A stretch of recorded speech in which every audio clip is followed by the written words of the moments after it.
ठीक है, चलिए। तो दोस्तों आप जुड़ सकते हैं हमारे अनअकैडमी की शानदार टीम के साथ, बेस्ट एजुकेटर के साथ जुड़ सकते हैं दोस्तों। क्या करना है इसके लिए आपको, अनअकैडमी के मल्टीपल प्लेटफॉर्म हैं, प्लस कोर्स हैं, आइकॉनिक है, स्पेशल क्लास हैं, यूट्यूब हैं, जुड़ सकते हैं दोस्तों हमारे साथ। फॉलो कर सकते हैं हमारे कम्युनिटी लिंक को या टेलीग्राम ग्रुप को दोस्तों। बाकी याद रखिएगा अनअकैडमी ऐप पर बहुत फीचर हैं आपके लिए, ओपन सेशन चलते हैं वहाँ पर दोस्तों। ऐप पर आपकी क्लासेस होती हैं, रेगुलरली MCQ सेशन होते हैं वहाँ पर अपने। इसके अलावा दोस्तों हम लोग ऐप पर आपके लेकर आए हैं टेस्ट का प्रोग्राम, जहाँ लगातार कंटिन्यू टेस्ट चलते रहते हैं। 27 तारीख को अल्ट्रा कॉम्पैक्ट है आपका, मिस नहीं करना दोस्तों। हैवी प्राइस आपको मिलेंगे यहाँ पर, अच्छे प्राइस काफ़ी हैं इसके अंदर। तो 27 फेब को, जी हाँ लास्ट संडे ऑफ फेब, सुबह 11 बजे पहुँचना है आपको दोस्तों। कहाँ पर, अनअकैडमी ऐप पर। इसके अलावा दोस्तों अनअकैडमी आपके लेकर आया डिफरेंट डिस्काउंट स्कीम आजकल, जिसमें आप 12 मंथ का कॉम्बो ज्वाइन कर सकते हैं। आइकॉनिक कॉम्बो केवल 63,000 में, और प्लस कॉम्बो दोस्तों केवल 51,000 में। जी हाँ, ज्वाइन कीजिए इसमें, और यूज़ करना होगा आपको आशीर्वाद 10 कोड, जिससे आपको डिस्काउंट मिल सके 25 फरवरी से पहले। ठीक है दोस्तों, चलिए। इसके अलावा आप जान सकते हैं, इसमें जुड़ सकते हैं UN लाइट हमारी जो है सर, UN लाइट अनअकैडमी जो हमारे एक टेस्ट सीरीज़ है दोस्तों, ज्वाइन कर सकते हैं। 28 टेस्ट, 58 6 टेस्ट के लिए आपके साथ। आइकॉनिक सब्सक्रिप्शन के फायदे आप जानती हैं दोस्तों, study planner, open house with educators as well as personal coach सुविधा रहती है आपके पास। प्लस पे जुड़ना है केवल। GS का फीस 67,000, आइकॉनिक का फीस आपके GS का फीस 47,000, आइकॉनिक का फीस 67,000 दोस्तों। डिस्काउंट के बाद आपको 10% इसके लिए यूज़ करना होगा आशीर्वाद 10 कोड। केवल ऑप्शन ज्वाइन करना चाहें 24,000 दोस्तों। चलिए प्रारंभ करते हैं आपके साथ अपना पहला आर्टिकल आज का। अपना पहला आर्टिकल चलिए, पहला है दोस्तों पौध पोषण प्रबंधन विधेयक आपका, सोइंग कंट्रोल से एक आर्टिकल आया था, इस बात करें आपके संग दोस्तों हम लोग। इस आर्टिकल में क्रिटिसाइज़ किया गया गवर्नमेंट के इस विधेयक के प्रावधानों पर। अभी ये बिल फॉर्म में है दोस्तों, ये बिल फॉर्म में है। इंटीग्रेटेड न्यूट्रिशन मैनेजमेंट बिल हमारा जो है, ये अभी अपना एक बिल फॉर्म में है। सरकार ने इस पर लोगों से एडवाइस मांगी है, सरकार ने लोगों से सलाह मांगी है, पब्लिक ओपिनियन मांगा है, जनता को सलाह देगी, उसके आधार पर सरकार उसको फाइनलाइज करेगी। तो ये बहुत ही ड्राफ्टिंग स्टेज में कहूँगा बिल है, लेकिन इस पर काफ़ी कुछ लिखा जा रहा है आजकल। बात करते हैं आइए इसके बारे में हम लोग यहाँ पर। चलिए, तो शुरुआत करते हैं दोस्तों अपने आर्टिकल सेशन की। यहाँ पर आराम से बैठिएगा, थोड़ा तसल्ली से बैठिएगा, मज़ा आएगा बात करने में आर्टिकल पर। मुझे भी कोई जल्दबाजी नहीं है करने की, ठीक है। हर्षित का एक मैसेज हमारे पास दिख रहा है हमको। हर्षित कह रहे हैं सर यूट्यूब पर नहीं होगा अभी सेशन, प्लीज़ डांटना मत सर। डर कायम रहे, मतलब फिर तो ऐसा डर है तो कायम रहना चाहिए, मतलब ना। चलो अच्छी बात है। हर्षित बता रहा था थोड़ी देर पहले दोस्तों इस बारे में। आज या मैक्सिमम कल हो सकता है ये अपना ऐप पर हो, और मोस्ट प्रॉब्ली मंडे से अपना ये ऑन हो जाएगा। बताता हूँ मैं दर्द बताऊँगा बीच में आपको, अभी कहानी सुनाऊँगा दर्द की, लेकिन उसके लिए थोड़ा सुन लो पहले लेक्चर ना, फ्लो में आ जाए पहले हम लोग एरा, ठीक है। तो फिर हम लोग मैं चर्चा करूँगा अपने दर्द की, आखिर 2 दिन से हेडफुल क्यों नहीं हुआ मेरा यूट्यूब पर, ठीक है, समझ जाओगे आप। आगे बढ़ते हैं। तो क्या है दोस्तों, पहले बात करें बिल के बारे में। आराम चर्चा करने आया हूँ दोस्तों, और आपको लगभग बाइलिंगुअल नोट्स से पूरे के पूरे हमने प्लान किया कि द हिंदू का हम लोग बाइलिंगुअल रख पाएँ आपके साथ स्क्रीन पर, इससे आप लोग अच्छे से देख पाएँ, आराम से समझ पाएँ, और जोड़ के लिख पाएँ आराम से अपनी क्लास में वो, ठीक है। तो समेकित पौध पोषण प्रबंधन की बात कर रहे हैं दोस्तों। चलिएगा बात करते हैं। पहली बात तो ये बिल क्या है, बिल की चर्चा मैं कर दूँ आपके साथ। तो यहाँ पर जैसा आप देख रहे हैं, डिपार्टमेंट ऑफ फर्टिलाइज़र जो है दोस्तों हमारा, उर्वरक विभाग जो है, किस मंत्रालय में आता है दोस्तों, ये मिनिस्ट्री ऑफ केमिकल्स में आता है आपका। एक उर्वरक रसायन मंत्रालय है दोस्तों हमारा, उसमें आता है मिनिस्ट्री ऑफ फर्टिलाइजर्स। इसने लोगों से अपनी राय मांगी, कमेंट मांगे हैं। बिल का नाम है integrated plant nutrition management bill, या समेकित या एकीकृत पौध पोषण प्रबंधन विधेयक, ठीक है। बिल पर टिप्पणियाँ मांगी हैं लोगों से उन्होंने यहाँ पर। तो निश्चित तौर पर सेंट्रल गवर्नमेंट चाहती है कि तो बिल जो एक प्रकार से अभी बहुत कम हो गए हैं फर्टिलाइज़र, हमारे सप्लाई चेन ख़राब हो गई है फर्टिलाइज़र की, प्रॉपर न्यूट्रिशन नहीं पहुंच रहा पौधों तक, उसको सही करना। तो अल्टीमेट इसका पब्लिक इंटरेस्ट में है कि भैया सरकार कंट्रोल करना चाहती है डिस्ट्रीब्यूशन, प्राइस और quality of standards of fertiliser पर। इस पर लोगों से राय जानना चाहती है, ठीक है। अब आते हैं दोस्तों हम लोग यहाँ पर कि क्या है इस बिल के मुख्य प्रावधान क्या है, प्रावधान क्या है। तो 6 पॉइंट है दोस्तों, सुन लीजिए आराम से, या इसको नोट डाउन तो आपकी स्क्रीन पर मिल ही जाएगा आराम से आपको। ये PPT तो टीम शेयर कर ही देगी मेरा आपके साथ ये, ठीक है। तो PPT की चिंता मत कीजिएगा। प्रवीण जी हमारे जो मेरे टीम मेंबर हैं, वो आपके संग शेयर कर दिया करेंगे everything on your Telegram channel, ठीक है। तो आज के बाद जो भी अपन जो मुझे लगता है कि शेयर करने योग्य है, प्रवीण जी को मैंने इंचार्ज बना दिया अपने, उनका प्रमोशन करना पड़ा मुझे इस चक्कर में। मैंने कहा बच्चों से वादे मैं करता हूँ, पीछे रह जाता हूँ। प्रवीण जी मेरा लैपटॉप उठा लिया करेंगे सुबह यहाँ पर आके, और उसमें जो भी PPT रहा करेगी वो आप तक पहुँचा दिया करेंगे, ठीक है ना। तो मुझे आपकी PPT के चक्कर में उनका प्रमोशन करना पड़ा, चलो कोई बात नहीं, प्रमोशन ड्यू था उनका।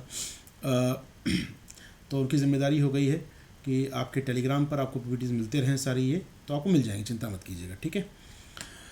क्या हुआ है दोस्तों यहाँ पर इस बिल में क्या कहा गया है। पहली बात तो ये कहाँ से आ गया पहला पॉइंट, इस बिल के मुख्य प्रावधान, ठीक है। क्या है मुख्य प्रावधान दोस्तों। पहली बात तो एक अथॉरिटी बनाई जाएगी इंडिया में दोस्तों, आप देख रहे हैं अथॉरिटी का नाम integrated plant nutrition management authority बनाई जाएगी इसमें, यानी एक रेगुलेटर होगा कुल मिलाकर देश में, एक रेगुलेटर सेबी आरबीआई रेगुलेटर है, वैसे नियामक होगा फर्टिलाइजर सेक्टर का ये। तो ये एक प्रकार से प्रबंधन का नियमन करेगा दोस्तों, इंपॉर्टेंट बात है। इस बिल का उद्देश्य क्या है। इस बिल का उद्देश्य है promoting development and sustainable use of balanced fertilisers. हम चाहते हैं संतुलित प्रयोग हो। एनपीके का आप जानते हैं जो इन प्रॉपर यूज़ होता है, इम्बैलेंस होता है, वो सही यूज़ हो, ये बिल का उद्देश्य है। बायो फर्टिलाइज़र का प्रयोग बढ़े, ये हम चाहते हैं। जैव उर्वरकों का प्रयोग बढ़े हमारे यहाँ। नैनो फर्टिलाइज़र का प्रयोग बढ़े। बायोस्टिमुलस जो खेती की क्षमता को बढ़ाते हैं, और ऑर्गेनिक फर्टिलाइजर्स अगर नेचुरल फार्मिंग होती है तो उसका प्रयोग बढ़े दोस्तों। तो इनके प्रयोग को बढ़ाना चाहते हैं हम लोग यहाँ पर, ठीक है। कोई मुश्किल काम नहीं है। एक मिनट दीजिएगा दोस्तों, एक मिनट दीजिएगा मुझे आप लोग।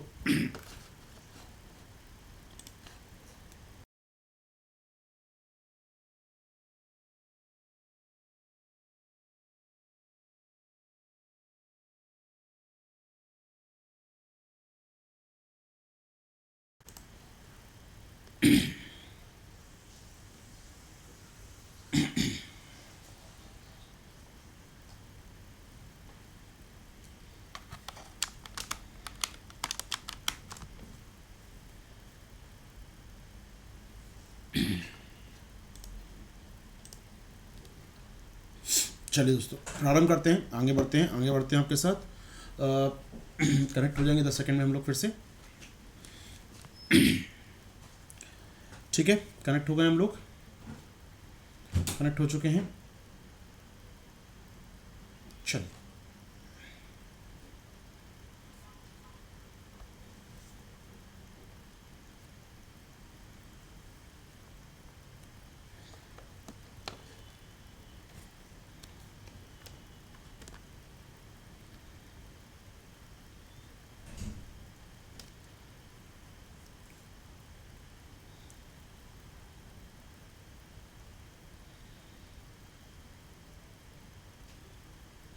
चलिए दोस्तों कनेक्ट हो चुके हैं हम लोग फिर से। आइए तो यहाँ पर कहा गया है कि भाई बायो फर्टिलाइजर का प्रयोग बढ़ाया जाए, नैनो फर्टिलाइजर का प्रयोग बढ़ाया जाए, ऑर्गेनिक फर्टिलाइजर का प्रयोग बढ़ाया जाए, और कुल मिलाकर इनका बैलेंस यूज़ किया जाए। बहुत बढ़िया, अच्छा ऑब्जेक्टिव है। कुल मिलाकर उर्वरक के जो कारोबार है उसमें ईज़ ऑफ डूइंग बिजनेस हो सके सर, ये हमारा गोल है। यहाँ पर कारोबार में सुगमता करना हमारा उद्देश्य है। अच्छी बात है सर, काफ़ी है। तो इसके अलावा प्राइस मैनेजमेंट, सस्ते उर्वरक मिल सके किसानों को हमारे, ये बहुत ज़रूरी है अपने आप में। डिस्ट्रीब्यूशन सही हो सके। हम देखा कुछ राज्यों में बहुत सारा खराब चेन है, सप्लाई चेन, उन तक किसानों तक उर्वरक नहीं पहुंच पाता है, और कुछ किसानों तक मल्टीपल लेयर में उर्वरक पहुंच जाते हैं। तो ऐसा ना हो कम से कम। तो डिस्ट्रीब्यूशन, मैन्युफैक्चरिंग अच्छी हो सके, डिस्ट्रीब्यूशन ठीक हो सके, प्राइस ठीक मिल सके, तो कुल मिला के कारोबारी में आसान हो। ये ठीक बात है, इसके उद्देश्य हैं, इस बिल के उद्देश्य हैं दोस्तों। और क्या उद्देश्य हैं इस बिल के।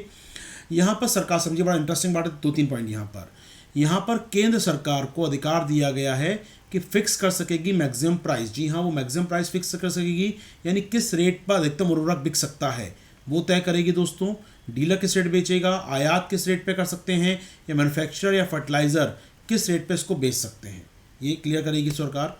इसके अलावा दोस्तों सरकार को एम्पावर किया गया है कि वो इंटर स्टेट जो उर्वरकों का डिस्ट्रीब्यूशन होता है, सप्लाई होती है या मूवमेंट होता है, तो वो तय कर सकेगी। इसके अलावा डिफरेंट रेट और price for different states even, यानी कि इस राज्य में उर्वरक इस रेट पर, इस राज्य में उर्वरक इस रेट पर, ये भी सरकार कर सकेगी। यानी यहाँ अलग मूल्य, यहाँ अलग मूल्य, और इसके भी जो ट्रांजिशन होता है तो गवर्नमेंट कंट्रोल करेगी इसको भी यहाँ पर, यानी नियंत्रण करेगी सरकार इसके डिस्ट्रीब्यूशन पर, इसकी प्राइस पर, इसकी सप्लाई चेन पर, इसके प्रोडक्शन पर, इसकी मैन्युफैक्चरिंग पर, इसके इंपोर्ट पर। कंट्रोल कंट्रोल कंट्रोल कंट्रोल, ठीक है। अनलिमिटेड कंट्रोल सरकार को मिल रहा है यहाँ पर। और यहाँ पर दोस्तों, यहाँ पर no person would be able to manufacture, import और sell market without obtaining appropriate registration. जी हाँ, बिना रजिस्ट्रेशन के कोई उत्पादन नहीं कर सकता, कोई आयात नहीं कर सकता, बिक्री नहीं कर सकता, बेच नहीं सकता इसको मार्केट में विदाउट गवर्नमेंट रजिस्ट्रेशन। यानी सरकारी रजिस्ट्रेशन होना ज़रूरी है, तभी आप उर्वरकों को बेच सकते हैं। उम्मीद कर रहा हूँ ये बातें आपको बिल की क्लियर हो गई होंगी, ठीक है। तो बहुत सामान्य बातें हैं बिल की सर, ये तो बिल के 6 पॉइंट बहुत क्लियर हो गए। भारत में हम बात करें तो भारत में बहुत ज़्यादा समस्या क्या है सर। हमारे यहाँ पर छोटे किसान बहुत ज़्यादा होते हैं सर, प्रोडक्टिविटी बहुत कम होती है। हमारी अधिकतर खेत कहाँ पर होती है, रेनफेड एरिया में होती है, वर्षा नहीं होती जहाँ पर सर, या बहुत ही वर्षा विहीन क्षेत्र हैं, वहाँ पर एक ही ज़मीन पर हम बार बार खेती करते रहते हैं, बार बार खेती करते हैं, बार बार खेती करते हैं, बार बार खेती करते हैं। इससे होता क्या है, फर्टिलिटी ऑफ सॉइल लगातार कम होती जाती है। हमारे पास कोई स्पेयर नहीं होता कि आज खेती यहाँ कर ली, कल यहाँ कर ली, छोड़ दिया फिर एक साल के लिए, फिर वो दोबारा फर्टाइल हो गई, फिर दोबारा खेती कर ली एक साल बाद। यहाँ पर परती ज़मीन जिसको बोलते हैं हम लोग, बैरन लैंड का कॉन्सेप्ट हमारे यहाँ होता ही नहीं है। हमारे एक ही खेती पे बार बार, एक ही ज़मीन बार बार खेती की जाती है, जिससे उसकी फर्टिलिटी, उसकी उर्वरकता कम होती जाती है। इस कारण हमको ज़्यादा यूज़ करना पड़ता है फर्टिलाइजर को, that increase soil fertility in many region as a result increasing quantities of nitrogen fertilisers. बिल्कुल सही बात है, ज़्यादा वर्क यूज़ करना पड़ता है दोस्तों हमको यहाँ पर। तो कहीं ना कहीं इससे होता क्या है, नाइट्रोजन बहुत डिमांड में होता है, नाइट्रोजन का बहुत ज़्यादा यूज़ किया जाता है। और फिर सरकार की पॉलिसी इस प्रकार की रही हैं कि नाइट्रोजन बहुत सस्ता मिलता है, पोटाश या फास्फोरस तुलनात्मक आपको महंगे मिलते हैं, जिस कारण बैलेंस बिगड़ जाता है। ठीक बात है, तो सरकार चाहती है इसको बैलेंस किया जाए। सरकार का अच्छा इंटेंशन काफ़ी अच्छी है, सरकार की इस बिल को लाने के पीछे इंटेंशन काफ़ी अच्छी है, लेकिन हमारे आलोचक कुछ और कहते हैं। बातें आर्टिकल के अंदर क्या लिखा है दोस्तों, उम्मीद कर रहा हूँ यहाँ भी बातें आप तक पहुँच रही हैं आराम से। आर्टिकल क्या कहता है वो समझेंगे दोस्तों। आर्टिकल कहता है जनाब कि भारत सरकार का जो बिल आया है, ये दोबारा इंडस्ट्री को या इस उद्योग को कहाँ लेके जा रहा है, dark ages of licence and control. मैंने कहा ना कई बार बोला, control control control control control, uncontrol way में कंट्रोल लगा दिया है सरकार ने यहाँ पर, हर चीज़ पर कंट्रोल कंट्रोल कंट्रोल। तो 91 के पहले का एरा याद आ गया मुझे, तो मैं भूल गया कि 2022 में हूँ मैं। तो dark ages of licence and control Raj, inspector Raj का जो डर था, सर चीज़ सरकार के नियंत्रण में दोस्तों, तो वो यहाँ पर दिखाई दे रही है हमको फिर से। ठीक है, बिल का उद्देश्य बताया दोस्तों मैंने आपको। उद्देश्य क्या है, डेवलपमेंट सिस्टमल यूज़ ऑफ इंडियाज़ फर्टिलाइज़र बताया मैं दोस्तों आपको। इसका उद्देश्य क्या है, ईज़ ऑफ डूइंग को बढ़ाना। दोबारा आर्टिकल में देख रहे हैं हम लोग, आर्टिकल में लिखा है इन पॉइंट्स को, अच्छी बात है सर। लेकिन इस बिल की अगर स्क्रूटनी करें, इस बिल के हम प्रोविज़न को एक एक पढ़ें, तो रिवील होता है। क्या रिवील होता है मालूम है आपको, रिवील ये होता है कि सरकार का उद्देश्य है ईज़ ऑफ डूइंग बिजनेस करना, सरकार का उद्देश्य है बैलेंस फर्टिलाइज़र का उपयोग बढ़ाना, सरकार का उद्देश्य सॉइल फर्टिलिटी को बढ़ाना, सरकार का उद्देश्य सस्टेनेबल डेवलपमेंट को बढ़ावा देना। लेकिन ये बिल उससे एग्जैक्टली अपोजिट जा रहा है। जी हाँ दोस्तों, क्योंकि इससे सॉइल हेल्थ का कुछ नहीं होने वाला, एनवायरनमेंट और इवन सस्टेनेबल फर्टिलाइज़र का यूज़ नहीं बढ़ने वाला। तो ऐसा लगता है, ऐसा कुछ नहीं होगा। ये बिल केवल प्राइस कंट्रोल करने के लिए सरकार को पूरा अधिकार दे रहा है सेक्टर के ऊपर दोस्तों। आइए बात करते हैं इस बिल के बारे में। इनका कहना है कि already focused on the tightening the already pervasive government control. जी हाँ, ऑलरेडी सरकार काफ़ी नियंत्रण फर्टिलाइजर को और टाइटन कर रहा है, ये चीज़ है दोस्तों। और इवन इंस्पेक्टर राज को ये शामिल कर रहा है। जी हाँ, तो फर्टिलाइजर सेक्टर वैसे सरकारी कंट्रोल है, अब और निरीक्षक और इंस्पेक्टर एरा को ये शामिल कर रहा है। चलिए दोस्तों आगे बढ़ते हैं आपके साथ। यहाँ पर इस सरकार को अधिकार देता है कि सरकार मूल्य तय कर सकती है। जी हाँ, मूल्य तय कर सकती है। Even fix different price for different region and customer. जी हाँ, अगर बड़े किसानों को या किसी और को चाहिए फर्टिलाइजर तो अलग मूल्य का होगा, बड़े किसान के अलग मूल्य का होगा, या इस राज्य के अलग मूल्य का होगा, उस राज्य के अलग मूल्य का होगा। यानी डिफरेंट रीजन्स, डिफरेंट कस्टमर्स के लिए आप अलग अलग मूल्य तय कर सकते हैं। यानी गवर्नमेंट कंट्रोल करेगी प्राइस को। फिर इसके अलावा गवर्नमेंट को movement of fertiliser between the state. जी हाँ, वन स्टेट से अदर स्टेट में जा रहा है फर्टिलाइजर, उसको सरकार कंट्रोल करेगी। और इवन क्वांटिटीज़ कितनी जाएंगी, कितना उत्पादक कितना बेच सकता है, इसको भी सरकार तय कर रही है। ठीक बात है। इसके अलावा दोस्तों इसमें कहा गया है कि यहाँ पर एक अथॉरिटी बनाई जाएगी, बताया मैं, नियामक बनाया जाएगा। तो उनका कहना है ड्रैकोनियन प्रोविज़न अपने आप में बहुत ही नियंत्रणकारी प्रोविज़न है कि एक रेगुलेटर या एक प्रकार से नियामक होगा जो यहाँ पर बैठा होगा। हालांकि ऐसा बात करना गलत होगा, लेकिन बनना चाहिए नहीं। इसके अलावा स्टेट को अधिकार होगा दोस्तों, स्टेट को अधिकार दे रहा है ये बिल कि जनाब आप स्टेट कंट्रोलर फर्टिलाइजर इंस्पेक्टर तैयार कर सकते हो। जी हाँ, उर्वरक निरीक्षक अधिकारी होंगे जो कभी भी किसी भी इम्प्रॉम्प्टू सडनली औचक निरीक्षण किसी भी कंडक्ट कर सकते हैं, रेड मार सकते हैं किसी भी फर्टिलाइजर प्लांट में जाकर दोस्तों, इंस्पेक्शन कर सकते हैं, ट्रेड कहीं उर्वरक रखा है उसका मुआयना कर सकते हैं जाकर, सर्च सीज एंड कंसोलिडेट। जी हाँ, ये उस सामान को जब्त भी कर सकते हैं। यानी आपने क्या कर दिया, इंस्पेक्टर राज को बढ़ावा दे दिया यहाँ पर। ठीक बात है सर। तो कहीं ना कहीं ये जो बिल आ रहा है, ये उन्हीं बिल के प्रावधानों को दोबारा शामिल कर रहा है जिसको रिप्लेस करने के लिए बिल लाया गया है। इसके पहले हमारे यहाँ पर फर्टिलाइज़र कंट्रोल ऑर्डर है 85 का दोस्तों, और फर्टिलाइज़र मूवमेंट कंट्रोल ऑर्डर है 73 का। इनको रिप्लेस करने के लिए नया बिल लाना था, लेकिन बिल जो आया है उसमें इसी के प्रावधानों को शामिल कर लिया गया है। लगता है बिल तैयार ही नहीं किया गया, पुराने बिल के ही प्रावधानों को शामिल कर लिया गया दोस्तों। ठीक है, तो यहाँ पर इंडस्ट्री को डर है कि इससे इंस्पेक्टर राज बढ़ेगा और जो ईज़ ऑफ डूइंग बिजनेस की जो बात है वो इससे हैम्पर होगी, इससे आगे नहीं बढ़ पाएगी। क्या ये बात समझ में आ गई दोस्तों आपको? यहाँ पर उम्मीद कर रहा हूँ बिल्कुल आ गई होगी यहाँ पर। तो निश्चित तौर पर समस्या ये है कि जो अभी बिल क्यों लाया गया, क्योंकि बहुत कमी थी फर्टिलाइज़र सेक्टर में, उत्पादन बहुत कम हो गया था, बैलेंस प्राइस जो प्राइस है काफ़ी इम्बैलेंस हो गया था, नाइट्रोजन का यूज़ ज़्यादा हो रहा है। तो यहाँ राइटर कह रहा है जनाब ये बिल की कमी नहीं थी, ये आप जो कह रहे हैं ना कि कमी को दूर करने के लाया गया है, ये कमी आपकी बार बार shortfall in the direct result of the short sighted ad hoc government policies. जी हाँ, जो आपकी ये बिल्कुल छोटी सोच की जो नीतियाँ हैं, बिल्कुल लघु सोच की जो नीतियाँ हैं, लॉन्ग विज़न है ही नहीं आपके पास, और कहीं ना कहीं लगातार बदलती जो पॉलिसियाँ हैं, आप यहाँ पर एक प्रकार से पायलट प्रोजेक्ट ला के देखते हैं, ऐसा करके देखते हैं, उससे पैदा हुई हैं समस्याएं, ना कि कोई लॉन्ग टर्म में आपका बड़ा बदलाव आपको सेक्टर में करना था। India fertiliser industry has been hamstrung by the government control allow the centre fix selling price.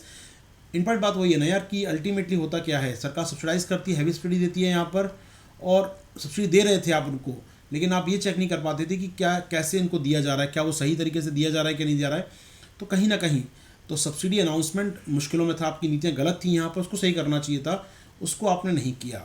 तो निश्चित तौर पे कहीं ना कहीं नाइट्रोजन बहुत सस्ता बेचते हैं हम लोग, के बहुत महंगा बेचते हैं। तो इससे होता क्या, नाइट्रोजन बहुत सस्ता मिलेगा तो अल्टीमेटली क्या होगा, नाइट्रोजन का यूज़ ज़्यादा होता है, हैवी सब्सिडी मिलती है नाइट्रोजन पर, तो खेत भी ख़राब हो रहे हैं आपके। सब्सिडी तो सब्सिडी को सही करना है आपको, ना कि इसके प्रोडक्शन को इस कंट्रोल करना है। ठीक है, वॉट। तो यहाँ पर हमारा आर्टिकल ख़त्म होता है। यहाँ पर कुल मिलाकर सरकार की बिल काफ़ी आलोचना कर ली, लेकिन अच्छी बातें भी आपने जाना बिल के बारे में। क्या ये आर्टिकल क्लियर है दोस्तों? एडॉक मतलब होता है तात्कालिक, बदलती हुई नीतियाँ, टेम्पररी बेसिस पर। ठीक है, एडॉक मतलब होता है टेम्पररी बेसिस पर।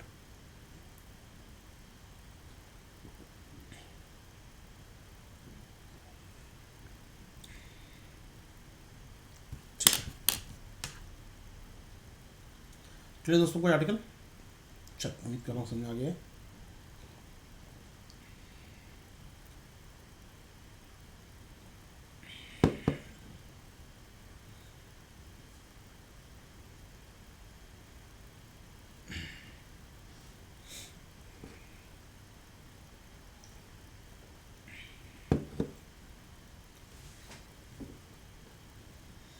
चल यार देखो, रशिया और यूक्रेन का विवाद डिस्कस कर दीजिए सर।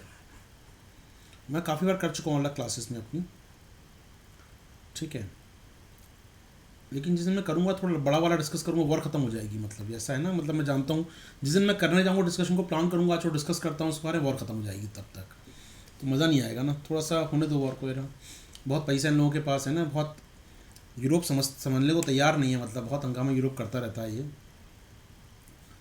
मतलब अमेरिका भी है, पश्चिमी देश भी हैं, ये रशिया भी है, सबको यार मतलब क्या भैया ऐसा क्या बना लियो पैसा यार, कितना पैसा छाप लियो भाई कि वॉर करने की आ गई। ये चीन यहाँ बैठा हुआ दुश्मन, अमेरिका बहुत करता pivot Asia, pivot Asia, pivot Asia, pivot South China sea, अब सारा पिवोट वहाँ चला गया उसका सडनली। क्या पॉलिसी है ना आपके पास? क्या आपको नहीं दिखा था रशिया पिछले 5-10 सालों से क्या कर रहा था?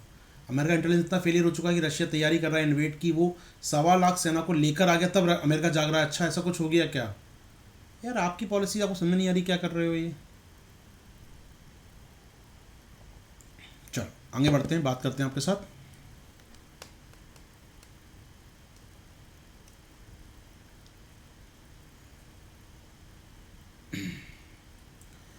ओके, अगला जो आर्टिकल दोस्तों मेरे पास है यहाँ पर, रेगुलेशन नॉट प्रोविजन। आइए बात करते हैं। अभी दोस्तों संडे की बात है, मेरी ऑफलाइन क्लास चल रही थी, कोई हो तो बंदा ऑफलाइन वाला मेरा बैठा हो यहाँ पर भी, ऑफलाइन क्लास चल रही थी मेरी, और मैंने बड़ा अच्छा उनको लिंक किया था कि गेम ऑफ स्किल को सरकार ने, हाई कोर्ट ने जो बैन हटाया है, उसको मैं लिंक किया था एवीजीसी के साथ। और टचवुड में आज उसको मैं यहाँ देख रहा था इस आर्टिकल को, आज मुझे लगा कि ये जो हम बात कर रहे थे संडे को अपनी ऑफलाइन क्लास में कि कैसे गेम ऑफ स्किल को बढ़ाना ज़रूरी है, प्रमोशन बहुत ज़रूरी है, क्योंकि वो जुड़ेगा आपकी एवीजीसी मार्केट के साथ जाकर। मैं डिस्कस कर रहा था अपनी क्लास में, ऑफलाइन क्लास में, उस दिन संडे के दिन मुझे याद है, और आज मैं आर्टिकल देख रहा हूँ, उस पर पूरा एक आर्टिकल आ गया उस बात पर। अच्छी बात है काफ़ी, यानी ऑफलाइन क्लास में तो बैठता है, सुनने में समझ में आएगा मुझे यहाँ पर। चलिए आइए बात करते हैं आपके साथ दोस्तों, बात करें हम लोग यहाँ पर ये आर्टिकल क्या कहता है। रेगुलेशन नॉट प्रोविजन, सिंपल सी बात है कि जो मामला आप जानते होंगे, खबर आपने सुनी होगी, मैं ब्रीफ कर दूँ फटाफट आपको। यहाँ पर खबर ये है कि कर्नाटक हाई कोर्ट ने कर्नाटक सरकार द्वारा पास किए गए पुलिस एक्ट था, पुलिस एक्ट 2021 का, उसमें जो कुछ प्रावधान थे कुछ प्रावधान थे जो ऑनलाइन गेमिंग जो आजकल चलती हैं, क्रिकेट, ड्रीम 11 या बाकी टाइप के ऑनलाइन रमी खेलते हैं लोग, या कार्ड्स गेम खेलते हैं, उसको बैन कर दिया था। कर्नाटक में वो गेम नहीं खेल सकते, आप डाउनलोड नहीं कर सकते ऐप को। और भी कुछ रिफॉर्म प्रयास थे इसके अंदर, लेकिन एक पार्ट था उस एक्ट में, उस कानून में, कि आप ऑनलाइन गेमिंग को बैन किया गया था। ठीक है, तो कर्नाटक हाई कोर्ट ने इस एक्ट के इन प्रावधानों को जो बैन करते हैं गेमिंग को, उससे निरस्त कर दिया है, असंवैधानिक, अवैध करार कर दिया है, इसको यहाँ से हटा दिया है। बाकी कानून बना रहेगा पृथक्करणिता सिद्धांत को फॉलो करते हुए, डॉक्ट्रिन ऑफ सेवरिटी को फॉलो करते हुए, लेकिन इसको हटा दिया, इस प्रावधान को यहाँ से हटा दिया है। ठीक है सर, कोई समस्या नहीं है। कोर्ट ने कहा भैया कि वही बात जो केरल हाई कोर्ट कह चुका है, जो आपका मद्रास हाई कोर्ट कह चुका है, वो बात यहाँ भी कह दी गई कि गेम ऑफ स्किल और गेम ऑफ चांस, यानी कि कौशल वाला गेम और मौके वाला गेम। सट्टेबाजी मौका होता है, आया हुआ नहीं हुआ, लेकिन जहाँ अपने स्किल का, अपनी बुद्धि का, अपने स्किल, अपने हुनर का प्रयोग करके आप कुछ गेम खेल रहे हैं, उसमें आप जीतते हैं, तो वो एक सट्टेबाजी नहीं है। आपने अपने दिमाग का, अपने इंटेलेक्चुअलिटी का प्रयोग करके उस गेम में जीत हासिल की है। तो गेम ऑफ स्किल सट्टेबाजी नहीं है, ये व्यक्तियों की स्किल के ऊपर डिपेंड करता है। ठीक है, अब आइए दोस्तों बात कर लेते हैं हम लोग यहाँ पर। तो उस पर ये आर्टिकल लिखा गया है, यहाँ पर जो लिख रहा है फेवर चाहता है, वो चाहता है कि भैया बंद मत करो उन गेम्स को, रेगुलेट कर लो यार, रेगुलेट करना ज़्यादा बेहतर होगा यहाँ पर। ठीक है दोस्तों, आइए बात करते हैं आपके साथ। The online skill gaming industry hopes to that reform oriented policy structure will be soon in place. जी हाँ, ऑनलाइन इंडस्ट्री उम्मीद कर रही है कि भैया फटाफट कोई ऐसा कुछ यहाँ पर आएगा जहाँ पर हम लोग कहीं ना कहीं शामिल कर पाएंगे, गेम को रेगुलेट कर पाएंगे, ना कि इसको पॉलिसी रिफॉर्म करेंगे, ना कि इसको बैन करेंगे हर सरकारें। कर्नाटक हाईकोर्ट ने क्या किया दोस्तों, कर्नाटक पुलिस एक्ट जो 2021 का था, जिसमें क्रिमिनलाइज किया गया था, प्रोहिबिट किया था, क्रिमिनलाइज किया था, किसको प्रतिषेध किया था और प्रतिबंधित किया था, अपराधी घोषित कर दिया था। यदि आप ऑनलाइन गेम्स खेलते हैं, डाउनलोड करते हैं या बेचते हैं, तो आपको प्रतिबंधित हैं और अपराधी भी हैं दोस्तों। ठीक है, उन्होंने कहा नहीं ऐसा नहीं हो सकता। कोर्ट ने कहा भैया कि मद्रास हाईकोर्ट और केरल हाईकोर्ट भी ऐसा फैसला दे चुके हैं। उन्होंने कहा कि सुप्रीम कोर्ट का आदेश है इस बारे में, ऑलरेडी सुप्रीम कोर्ट का फेमस केस है दोस्तों, उसके आधार पर हम देखें, उन्होंने कहा है कि जो गेम ऑफ चांस होते हैं, जो गैम्बलिंग है, जैसे जुआ है, गेम ऑफ चांस है, तो ये जो गेम ऑफ स्किल एक अलग चीज़ होती है। ये दो डिफरेंट लीगल कॉन्सेप्ट हैं अपने आप में, और इंपॉर्टेंट बात है अपने समझना चाहिए, that the former are legitimate business. जी हाँ, गेम ऑफ स्किल जो है अपने आप में दोस्तों, ये वैध व्यवसायिक खेल है, वैध व्यवसायिक गतिविधियां हैं दोस्तों, इनको आप बैन नहीं कर सकते हैं। ये आर्टिकल 19(1)(g) के तहत जो आपका मौलिक अधिकार है व्यवसाय करने का आपका, उसके तहत संरक्षित है ये। तो हमारे मौलिक अधिकारों के तहत संरक्षित है ये, आप इसको नहीं रोक सकते हैं। तो व्यवसाय करना, गेम ऑफ स्किल का प्रयोग करना, ये आपके व्यवसाय करने का अधिकार है, इसे आप बंद नहीं कर सकते हैं, इसको प्रोहिबिटेड नहीं कर सकते हैं। ठीक है, सुप्रीम कोर्ट की गाइडलाइन उसके बाद भी राज्य सरकारें मानती नहीं है दोस्तों। आइए, तो कोर्ट का फैसला कौन से केस में आता है कि सुप्रीम कोर्ट ने एक फेमस केस है दोस्तों, चमार बागला केस, आपका स्क्रीन में दिख रहा होगा, चमार बाग वाला केस। तो चमार बाग वाला केस जो है दोस्तों, state of Bombay versus RMD चमार बाग वाला, RMD चमार बाग वाला यूनियन ऑफ इंडिया, इसके मैंने फैसला दिया था उन्होंने यहाँ पर। बेक्स कोर्ट ने कहा था, if any game if the element of skill is dominant, अगर कोई खेल है जहाँ आपके कौशल वाला भाग, चांस तो हर खेल में होता है यार, आप क्रिकेट भी खेलते हो, चांस तो होता है कि खराब दिन निकला, खराब आउट हो गया आपका। एग्जाम आप तैयारी करके जाते हैं, तो एग्जाम भी देना भी क्या अपने आप में, कोई कंप्यूटर एग्जाम देना भी सट्टेबाजी है, शॉर्ट ऑफ, कि अच्छा गया, तुक्का लगा तो पास हो जाओगे, नहीं तो फेल भी हो सकते हो। तो तुक्का लगाना, ये स्किल का प्रयोग तो करते हो, तुक्का लगाते समय स्किल वाला पार्ट अगर ज़्यादा है तो ये इलीगल नहीं है, ये तो फिर लीगल है। आपको मैं टेस्ट देता हूँ और टेस्ट में कहता हूँ टेस्ट में अच्छा करो, लालच दे रहा हूँ मैं आपको कि आपको टैब मिलेगा और ये मिलेगा वो मिलेगा, तो आप क्या कर रहे हैं, अपनी स्किल का प्रयोग कर रहे हैं और टेस्ट में अच्छे मार्क्स लाकर उस प्राइज़ को जीतने का प्रयास करते हैं। तो आपने अपनी स्किल का वाला पार्ट ज़्यादा है, इसमें चांस वाला पार्ट कम है। ठीक है, वही बात यहाँ कह रहा कोर्ट ने कि अगर किसी गेम में स्किल वाला पार्ट डोमिनेंट पार्ट है, चांस तो हर जगह होगा ही होगा यार, चांस तो आपको लेना ही पड़ेगा, लेकिन आपको 4 ऑप्शन लगता है, नहीं 2 ऑप्शन तो हटा दिए मैंने अपनी स्किल का प्रयोग करके, अब 2 में से कोई एक हो सकता है, तो वो चांस तो ले रहे हैं आप, लेकिन आपका स्किल वाले पार्ट में 4 से 2 पर आ गया वो, तो यहाँ स्किल वाला पार्ट डोमिनेट करता है, वो game at the end of the chance. तो स्किल वाला अगर आपका एलिमेंट ज़्यादा है चांस वाले एलिमेंट से, is a game of skill can not be considered gambling. जी हाँ, इससे गैम्बलिंग नहीं माना जाएगा फिर। ठीक है भैया, तो आप टेस्ट देते हैं, दीजिए आराम से, गैम्बलिंग थोड़ी कोई आप कर रहे हैं, कोई जुआ थोड़ी खेल रहे हैं आप। ठीक है दोस्तों, तो ओवर द ईयर्स लगातार लोगों ने इसका यूज़ किया, हाईकोर्ट ने इसका यूज़ किया है, rummy, fantasy sport, bridges, chess, horse racing, इस सबको गेम ऑफ स्किल माना गया है। ठीक है भैया, तो कहीं ना कहीं गेम ऑफ स्किल के तहत इनको अप्रूव किया गया है, ऑनलाइन होता है, ऑफलाइन होता है, वॉटेवर। लेकिन कर्नाटक हाईकोर्ट कुछ और भी कह रहा है, सुनिए दोस्तों, कर्नाटक हाईकोर्ट ने एक और बात कही यहाँ पर, तो गैम्बलिंग एक्ट कई राज्यों में है दोस्तों, most state government which of state nothing is set shall apply to any game of the more skill. ठीक है दोस्तों, तो कई जगह हम देखते हैं कई राज्यों में गैम्बलिंग को रेगुलेट किया गया इस प्रकार से, इसका आधार पर हो। ठीक है, अब आते हैं यहाँ पर साउथ दक्षिणी राज्यों ने क्या किया, इन गेम को बैन कर दिया है। वो कोई डिस्टिंक्शन नहीं करते गेम ऑफ स्किल में और गेम ऑफ चांस में। गेम ऑफ स्किल और गेम ऑफ चांस में वो बिलीव नहीं करते हैं। ठीक है, वो उनका कहना है कि दोनों एक ही चीज़ है, कोई डिस्टिंक्शन नहीं है अपने आप में। तेलंगाना, आंध्रा, तमिलनाडु, केरल, कर्नाटक, उनका मानना कोई अंतर है ही नहीं दोनों के अंदर, बैन करो, दोनों को बैन करो। ठीक है, तो बाद में सुप्रीम कोर्ट ने, बाकी कोर्ट ने माना है, हाई कोर्ट ने, कि भी अनकॉन्स्टिट्यूशनल है अपने आप में, इसको आप बैन नहीं कर सकते इस प्रकार से। ठीक है, अभी भी ये मैटर तेलंगाना, आंध्र प्रदेश में भी पड़ा हुआ है, केरल में आ गया, मद्रास में आ गया, या तमिलनाडु में फैसला आ गया, कर्नाटक में भी आ गया, लेकिन अभी पेंडिंग पड़ा है कहाँ पर दोस्तों, ये तेलंगाना, आंध्रा में पेंडिंग पड़ा हुआ है मामला। That's good sir. आगे बढ़े दोस्तों आपके साथ। अब सुनिएगा, कुछ बातें मैं कहना चाह रहा हूँ आपके यहाँ पर। आखिर सरकारों ने ऐसे बैन क्यों लगाए हैं? आखिर सरकारें हाई कोर्ट के मना करने के बाद भी ऐसे बैन क्यों लगाती हैं?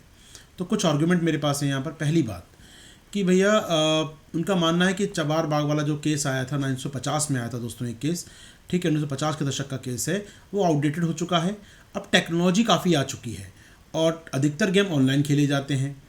तो ऐसे में चूँकि टेक्नोलॉजी आ गई है, चमार बाग वाला केस के समय ये गेम ऑफ स्किल और गेम ऑफ जो चांस है वो ऑफलाइन था या हार्डवेयर में था, लेकिन अभी ऑनलाइन हो गया है, सॉफ्टवेयर में हो गया है। तो ऐसे में ये बैन ही करो, कोई चांस है ही नहीं, यहाँ तो कोई स्किल है ही नहीं, सब कभी एक चांस की बात है। तो मद्रास हाईकोर्ट और केरल हाईकोर्ट ने कहा कि केवल, बड़ी इंटरेस्टिंग बात कही, कि केवल कोई गेम ऑनलाइन हो गया इसका मतलब ये नहीं है कि वो गेम ऑफ चांस बन के रह गया। ऑनलाइन गेमिंग में भी आपको अपनी स्किल का प्रयोग करना पड़ेगा। अब सोचिए, आप यूपीएससी का पेपर देने जाते हैं, पेपर है सामने है, आपने स्किल का प्रयोग किया, पेपर दिया, यूपीएससी में सीट हासिल की। अब कोर्ट ने कहा नहीं, ये गेम ऑफ स्किल है भैया, ये गेम ऑफ स्किल है, अपनी लाइफ में अच्छा करेंगे, लाइफ में आप प्राइज जीतते हैं, आप यूपीएससी सीट हासिल करते हैं। अब यही ऑनलाइन हो जाए यूपीएससी, और कोर्ट सरकारें का नहीं ऑनलाइन हो गया, आपको मतलब नहीं है, ये तो कोई स्किल नहीं है इसके अंदर, ये सारा लक का काम है। थोड़ी होता है यार, केवल ऑनलाइन होने से कोई स्किल थोड़ी खत्म हो जाएगी उसके अंदर। तो हाईकोर्ट ने बार बार अपने आदेश में कहा है कि held that game skill do not metaphorwise the game of chance if place online. जी हाँ दोस्तों, द कर्नाटक हाईकोर्ट ही gone step further added that it's a facility, सुनिएगा दोस्तों, fallacious to argue that the chamber वाला जुडिशल नीड्स आर रीलुक। उन्होंने कहा कि आप जो बार बार कहते हैं कि वो 1950 वाला केस को रीलुक किया जाए, उनका नहीं, ऐसा कोई आवश्यकता नहीं है, because it has been reaffirmed by a series of Supreme Court and High Court decision since then. चमार बाग वाला केस पर ही लगातार तब से लेकर आज तक कई बार इस पर हेयरिंग हो चुकी है, कई बार इस पर रिव्यू पिटीशन आ चुकी है और हर बार फैसला दिया गया है। तो आप कह रहे रीलुक करिए, क्या रीलुक करें यहाँ पर? अब यहाँ पर आप कहते हैं कि जनाब ये जो ऑनलाइन गेम है इससे सोशल ईविल पैदा होता है, एडिक्शन लग जाता है, लोगों को वित्तीय संकट हो जाता है। निश्चित तौर पर बात सही है, बात सही है अपने आप में। तो उनका कहना है कि ये रेगुलेट करने की आवश्यकता है। एडिक्शन लगता है, रेगुलेट करने के। आज में एक मित्र का फ़ोन आया, हमारे मित्र नहीं स्टूडेंट का फ़ोन आया, कहना चाहिए मुझे, वो कह रहे थे सर मेरे, आप जो डेली आप एमसीक्यू कराते हैं रात में, आप कहते हैं कि यार अटैम्प्ट मत करा करो, छोड़ दिया करो क्वेश्चन को, कम अटैम्प्ट करना सीखो, लालच छोड़ो, लालच बुरी बला है। लेकिन मन है कि मानता ही नहीं, अभी दिल है कि मानता नहीं, तो क्या किया जाए? अब लगा देते हैं निशान और गलत हो जाता है वहाँ पर, तो सिलेक्शन से बाहर हो जाते हैं कई बार एमसीक्यू में हम लोग। तो इसको के लिए क्या किया जाए? तो एडिक्शन लग गया आपको यहाँ पर, तो केवल ऑनलाइन होने से एडिक्शन लग गया, ये तो बात सही है ना? तो बात सही है। यहाँ पर उन्होंने कहा कि एडिक्शन है, लेकिन इसको रेगुलेट कीजिए ना यार। नियामक बैठा है ना सामने, आशीर्वाद से बताएंगे कैसे कैसे करो यार, कि नहीं यार आज 15 क्वेश्चन दे रहा हूँ, 10 से ऊपर नहीं करना है। अच्छा 11 से लेकर 12 करना है, 12 के बाद कोई टेस्ट नहीं देना है। ये इकोनॉमिक क्वेश्चन नहीं करने, केवल एनवायरमेंट क्वेश्चन करने हैं। तो अपने छूट जाएगा एडिक्शन, छूट जाएगा, पक्का छूट जाएगा। आज लिंक कल टेस्ट नहीं लेंगे आपका, छूट जाएगा एडिक्शन अपने आप ही। तो इसके लिए रेगुलेट करना बहुत ज़रूरी है, केवल इसको बंद करने से काम नहीं चलेगा। मैं डेली एमसीक्यू बंद कर दूँ, नहीं यार एडिक्शन नहीं छूट रहा आपका, तो ये सोल्यूशन नहीं है, रेगुलेट करना बहुत ज़रूरी है। Online skill gaming industry too has to urge that, उनका कहना है, ऑनलाइन इंडस्ट्री भी कह रही है भैया हमें आगे बढ़ना है, तो हमें आगे बढ़ने के लिए ज़रूरी है कि रेगुलेट किया जाए। ऐसे बैन करेंगे ऐप को, हमारे तो बहुत खर्चा होता है ऐप को बनाने में, और कर्नाटक या साउथ इंडिया में यूज़र हैं हमारे और वहाँ बैन हो गया तो हमारे लिए काम करना बड़ा मुश्किल होगा। सेक्टर में एफडीआई नहीं आएगा, सेक्टर में आरएनडी या रिसर्च नहीं होगा फिर यहाँ पर। बिल्कुल ठीक बात है सर। इसके अलावा एक बात और है दोस्तों यहाँ पर, अभी हाल में केंद्र में बोल रहा था, संडे को अपनी ऑफलाइन क्लास में बोल रहा था, मैं आप फिर शेयर कर रहा हूँ। अभी हाल में सरकार ने सेंट्रल बजट में क्या किया है दोस्तों, एक एवीजीसी का हमने टास्क फोर्स बनाया, एवीजीसी का एक टास्क फोर्स बनाया। AVGC, we know that AVGC animation, visual effect, gaming और कॉमिक। जी हाँ दोस्तों, ठीक है, AVGC बनाया हम लोगों ने यहाँ पर, और AVGC टास्क फोर्स बनाया जो भारत सरकार को एडवाइस देगा कि हम AVGC में कैसे कैसे आगे बढ़ सकते हैं, कैसे कैसे लीडिंग कंट्री बन सकते हैं। तो यहाँ पर इसका सेटअप किया गया है। अब ऐसे में यदि आप बैन करेंगे ऑनलाइन को, गेमिंग को ही बैन कर देंगे इंडिया में, तो कैसे बढ़ेगा गेमिंग कॉन्सेप्ट। एक तरफ टास्क फोर्स बना रही सरकार कि हमें दुनिया में आगे बढ़ना है। बताऊँगा दोस्तों, कुछ साल पहले वैंकूवर गया था, समवेयर इन 2012। तो वैंकूवर में हम लोग एक क्लाइंट से मिलने गए हुए थे। वहाँ पर एक बड़ा अच्छा सा एक एक्सपीरियंस था मेरा वैंकूवर में, क्योंकि वैंकूवर बहुत ही हमारे लिए वैंकूवर मतलब मेरे लिए वैंकूवर क्या था, जो मैंने हिस्ट्री बुक्स में पढ़ा है, और वो कमाटागारू प्रकरण और सारा चीज़ें, तो हिस्टोरिकल पॉइंट ऑफ व्यू से मेरे लिए था। लेकिन जब मैं वहाँ उस शहर में रहा 3 दिन, तो मुझे एक चीज़ रियलाइज़ हुई, वो शहर यार वो हाईटेक शहर है अपने आप में। सिलिकॉन वैली में रहा हूँ, सिलिकॉन वैली के बाद मैंने उस शहर को देखा, लगा ये छोटा सिलिकॉन वैली बन गया है यहाँ पर। क्यों बन गया छोटा सिलिकॉन वैली वहाँ पर? क्योंकि वैंकूवर जो अपना शहर है कनाडा का, वो बहुत बड़ा AVGC हब है दुनिया का। जब मैंने फाइंड आउट किया यार कि तो बड़ी बात है, यहाँ पर हर जगह आप रोड पर जाते हो, वहाँ पर मार्लिन स्ट्रीट है, वहाँ पर बहुत सारी स्ट्रीट्स में आपको देखिएगा पूरे पूरे हब बने हैं। वहाँ पर स्टूडियोज़ चल रहे हैं, वहाँ पर जो हॉलीवुड में फॉक्स स्टूडियो है, MGM है, वहाँ पर उनके ऑफिस हैं यहाँ पर वैंकूवर के अंदर। मैं सरप्राइज था यार, ये कैसे होता है। फॉक्स का तो स्टूडियो मैंने सैन फ्रांसिस्को में देखा है या हॉलीवुड में देखा है, यहाँ क्या है वो। तो क्यों है वो? क्योंकि मैं बात भी कर रहा था संडे क्लास में से बोल रहा हूँ आपसे, मैंने फाइंड आउट किया, बाद में पढ़ा भी हम लोगों ने, कि हॉलीवुड में जो फिल्में बनती हैं वहाँ पर जो एनिमेशन का काम है, ग्राफिक्स का काम है, वहाँ जो एनिमेशन होना चाहिए बहुत महंगा है। साइबर है वहाँ बहुत महंगा है, लेकिन वैंकूवर बहुत सस्ता पड़ता है। कनाडा का बॉर्डर लग जाता है, पास में है, अमेरिका से बहुत पास में है। वन फ्लाइट का एक 1 फ्लाइट होता है वहाँ से, आसान है लोगों का एक्सेस करना, और वेस्टर्न कोस्ट पर है। यहाँ पर बड़ा हब बन गया है अपने आप में। अमेरिका से क्लाइंट, अमेरिका से स्टूडियो यहाँ स्टेप किए गए हैं। कनाडा सरकार प्रमोट कर रही है इस फील्ड में, सरकार वहाँ इंसेंटिव दे रही है बहुत लोगों को फैक्ट्री लगाने के लिए, अपने अपने हब बनाने के लिए। तो अमेरिका में जो साइबर विंग है, पूरा जो सिलिकॉन वैली है, बहुत महंगा है अपने आप में। हॉलीवुड को लगता है कि चलो यहाँ पर जाके काम करते हैं, और यहाँ पर जो हब है, बता दो वैंकूवर में काफ़ी एशियन कॉन्टैक्ट बहुत ज़्यादा है उनके। सिंगापुर से, चाइना से, जापान से अच्छे इंजीनियर्स, अच्छे लोग जल्दी पहुँच जाते हैं। उनको अमेरिकी वीज़ा नहीं मिलता है, लेकिन कनाडा का वीज़ा मिल जाता है। तो कनाडा में बहुत सारे भर रहे हैं वहाँ पर वैंकूवर में, और बड़ा हब बन गया है AVGC का, और बहुत ज़्यादा बड़ा हब बन गया है, कैन यू बिलीव, बहुत बड़ा हब बन गया है AVGC का। तो इवन हमारे कर्नाटक सरकार ने कुछ दिनों पहले पढ़ा था करंट अफेयर्स में, कर्नाटक सरकार ने भी AVGC की पॉलिसी तैयार कर ली है अपनी। कर्नाटक देश का पहला राज्य है जो AVGC की पॉलिसी तैयार कर रहा है। एक तरफ कर्नाटक में AVGC की पॉलिसी तैयार की जा रही है, और दूसरी तरफ उसमें जो G है उस पर आप बैन लगा रहे हैं। हाउ इज़ पॉसिबल यार, ये आप कैसे कर सकते हैं? तो इसको आर्टिकल में मेंशन किया गया है इस बार के। हालांकि वैंकूवर एग्जांपल नहीं दिया, वो मैं जोड़ रहा हूँ अपनी तरफ से आपको। लेकिन इम्पॉर्टेंट बात क्या है यहाँ पर? इम्पॉर्टेंट बात है कि यार स्टेट गवर्नमेंट काम करें, रिफॉर्म ओरिएंटेड होकर काम करें। सनराइज सेक्टर है अपने आप में, AVGC सनराइज सेक्टर बहुत बहुत यार, इसका ओरिजिन इतना बड़ा है ना, आप सोच भी नहीं सकते। मतलब मैं जानता हूँ इसका पोटेंशियल कितना बड़ा है। मतलब मुझे कोई कहे स्टार्टअप खोलना है, तो मैं कहूँगा यार यही सेक्टर है खोलने के लिए इस समय। तो 15 साल बाद, 20 साल बाद आप देखेंगे फिल्में आपको शूट होती दिखाई नहीं देंगी, फिल्में आपको एक कमरे में बनती दिखाई देंगी, पूरी दुनिया उस कमरे के अंदर होगी फिल्मों की। तो आप जितना मार्केट बढ़ रहा है एंटरटेनमेंट का, वो सारा ही कवर होने वाला है। बहुत बड़ा मार्केट है आगे जाके इस समय के साथ। तो इंपॉर्टेंट बात केवल ये है कि ये जो मार्केट है दोस्तों, यहाँ से क्वेश्चन तो आप निकाल सकता है, UPSC से समझ सकते हैं आप लोग। तो रिफॉर्म ओरिएंटेड हो, यहाँ पर स्टेट गवर्नमेंट ध्यान दें, तो बहुत जॉब अपॉर्चुनिटीज़ हमारे पास हैं। हम एक बहुत बड़ा मार्केट क्रिएट कर सकते हैं। हमारे इंडिया में एनिमेशन बहुत ख़राब हालत में है। हम अभी भी एनिमेशन फिल्में हॉलीवुड की देखते हैं। हमारे कार्टून नेटवर्क के जो टॉम एंड जेरी से लेकर वो निकोलोडियन से लेकर वो क्या क्या हैं, वो जापानीज़ हैं, वो चाइनीज़ हैं, वो अमेरिकन्स हैं, हमारे कॉमिक कैरेक्टर तक वहाँ के हैं। तो जब हमारी टॉयज़ इंडस्ट्री बन सकती है इंडिया में, स्वदेशी खिलौना उद्योग पे ध्यान दे सकते हैं, तो क्यों नहीं गेमिंग इंडस्ट्री पर, क्यों नहीं हम लोग अपने एनिमेशन कैरेक्टर क्रिएट करते हैं यहाँ पर। डोरेमोन एंड पोकेमोन, अच्छा बताया आपने नाम, डोरेमोन यार, बिल्कुल डोरेमोन की बात करें, सब जापानीज़ कैरेक्टर हैं यार, ये सब मंचूरियन कैंडिडेट हैं सारे के सारे, ठीक है ना। तो हमें समझना होगा दोस्तों, रेवेन्यू जनरेट कर सकते हैं, पोटेंशियल बहुत है, एम्प्लॉयमेंट क्रिएट कर सकते हैं, लेकिन सपोर्ट चाहिए हमें स्टेट गवर्नमेंट का। तो हमें क्या चाहिए दोस्तों, बहुत ज़्यादा अभी 40,000 लोग काम कर रहे हैं दोस्तों। गेमिंग अगर आगे बढ़ती है तो बहुत ज़्यादा फ़ायदा मिलेगा इसका हमको यहाँ पर, क्योंकि सेमीकंडक्टर इंडस्ट्री है, टेलीकॉम इंडस्ट्री है, फिनटेक है, एनिमेशन ग्राफिक्स है, सबसे जुड़ा हुआ है यार ये। गेमिंग खेलने वाले यार, मुझे दिन बात भी कर रहा था, मतलब वो एक यूट्यूबर है यार, वो कितना ज़्यादा गेमिंग खेलता है, कितने उसको लोग देखते रहते हैं बैठ के उसको यार, लाखों लोग एक साथ। क्या है भाई, गेमिंग तो खेल रहा है यार। तो गेमिंग इंडस्ट्री बहुत बहुत पोटेंशियल है गेमिंग इंडस्ट्री हमारे यहाँ पर। और में FDI आ सकता है, लेकिन उसके लिए ज़रूरी है रेगुलेट किया जाए। रिस्ट्रिक्ट करेंगे, प्रोहिबिट करेंगे, इन सबसे खो देंगे आप। स्पेशली कर्नाटका को यार समझना चाहिए इन बातों को यहाँ पर। तो ग्लोबल इन्वेस्टर्स को लगता है कि यार तभी जाएगा इंडिया में वो जब उसको लगता है इस फील्ड में आगे बढ़ सकता है वो। ठीक है, क्या ये आर्टिकल क्लियर दोस्तों हमको यहाँ पर? ठीक है, तो अगर बार बार आप ये फंसाएंगे इसमें तो मुश्किल होगा, ज़रूरी मिलकर काम करें यहाँ पर, वरना इंटरनेशनल कम्युनिटी को बहुत ख़राब मैसेज आएगा इससे कि भैया यहाँ तो बैन करते रहते हैं हर वो चीज़ यहाँ पर। तो ज़रूरी मिलकर काम करें, सेंटर स्टेट मिलकर काम करें, तभी हम लोग आगे बढ़ सकते हैं। आएगा दोस्तों?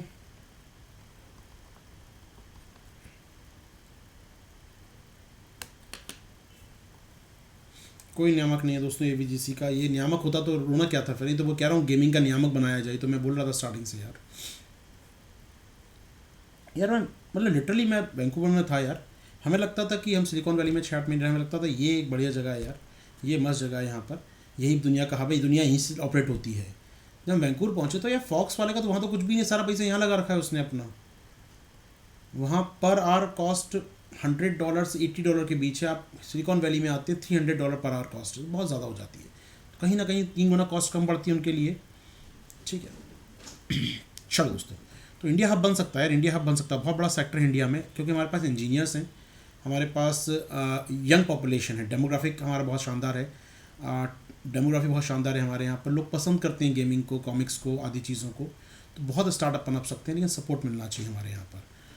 ठीक है, चलो आगे बढ़ते हैं दोस्त। यार मिनी इंडिया, दुनिया बहुत जगह है मिनी इंडिया इस प्रकार के, वैंकूवर मिनी इंडिया की तरह, उससे कोई इंडिया को फ़ायदा नहीं होता वहाँ मिनी इंडिया के होने से।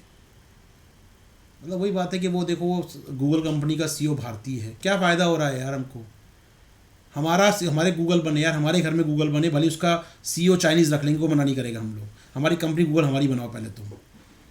ठीक है, हमें वो आपत्ति नहीं होगी, उसका सीईओ पाकिस्तानी हो तो आपत्ति नहीं होगी, हमारी कंपनी तो बनाओ गूगल जैसी पहले, कोई सैलरी दे देंगे यार, ले जाएगा $200-500 और क्या अंतर पड़ेगा हमको, काम तो हमारे लिए करेगा ना यार। मतलब ये ऐसे ना, ये झूठा राष्ट्रवाद में बड़ा अजीब लगता है मेरे को, ये वो ऐसा कंपनी का वो हमारा होगा मिनी इंडिया यार, इंडिया को क्या फ़ायदा हो रहा है उससे? क्या वैंकूवर से एक्सपर्ट टीम आके यहाँ पर एवीजीसी प्लांट लगा रहे हैं वो लोग इंडिया में आकर?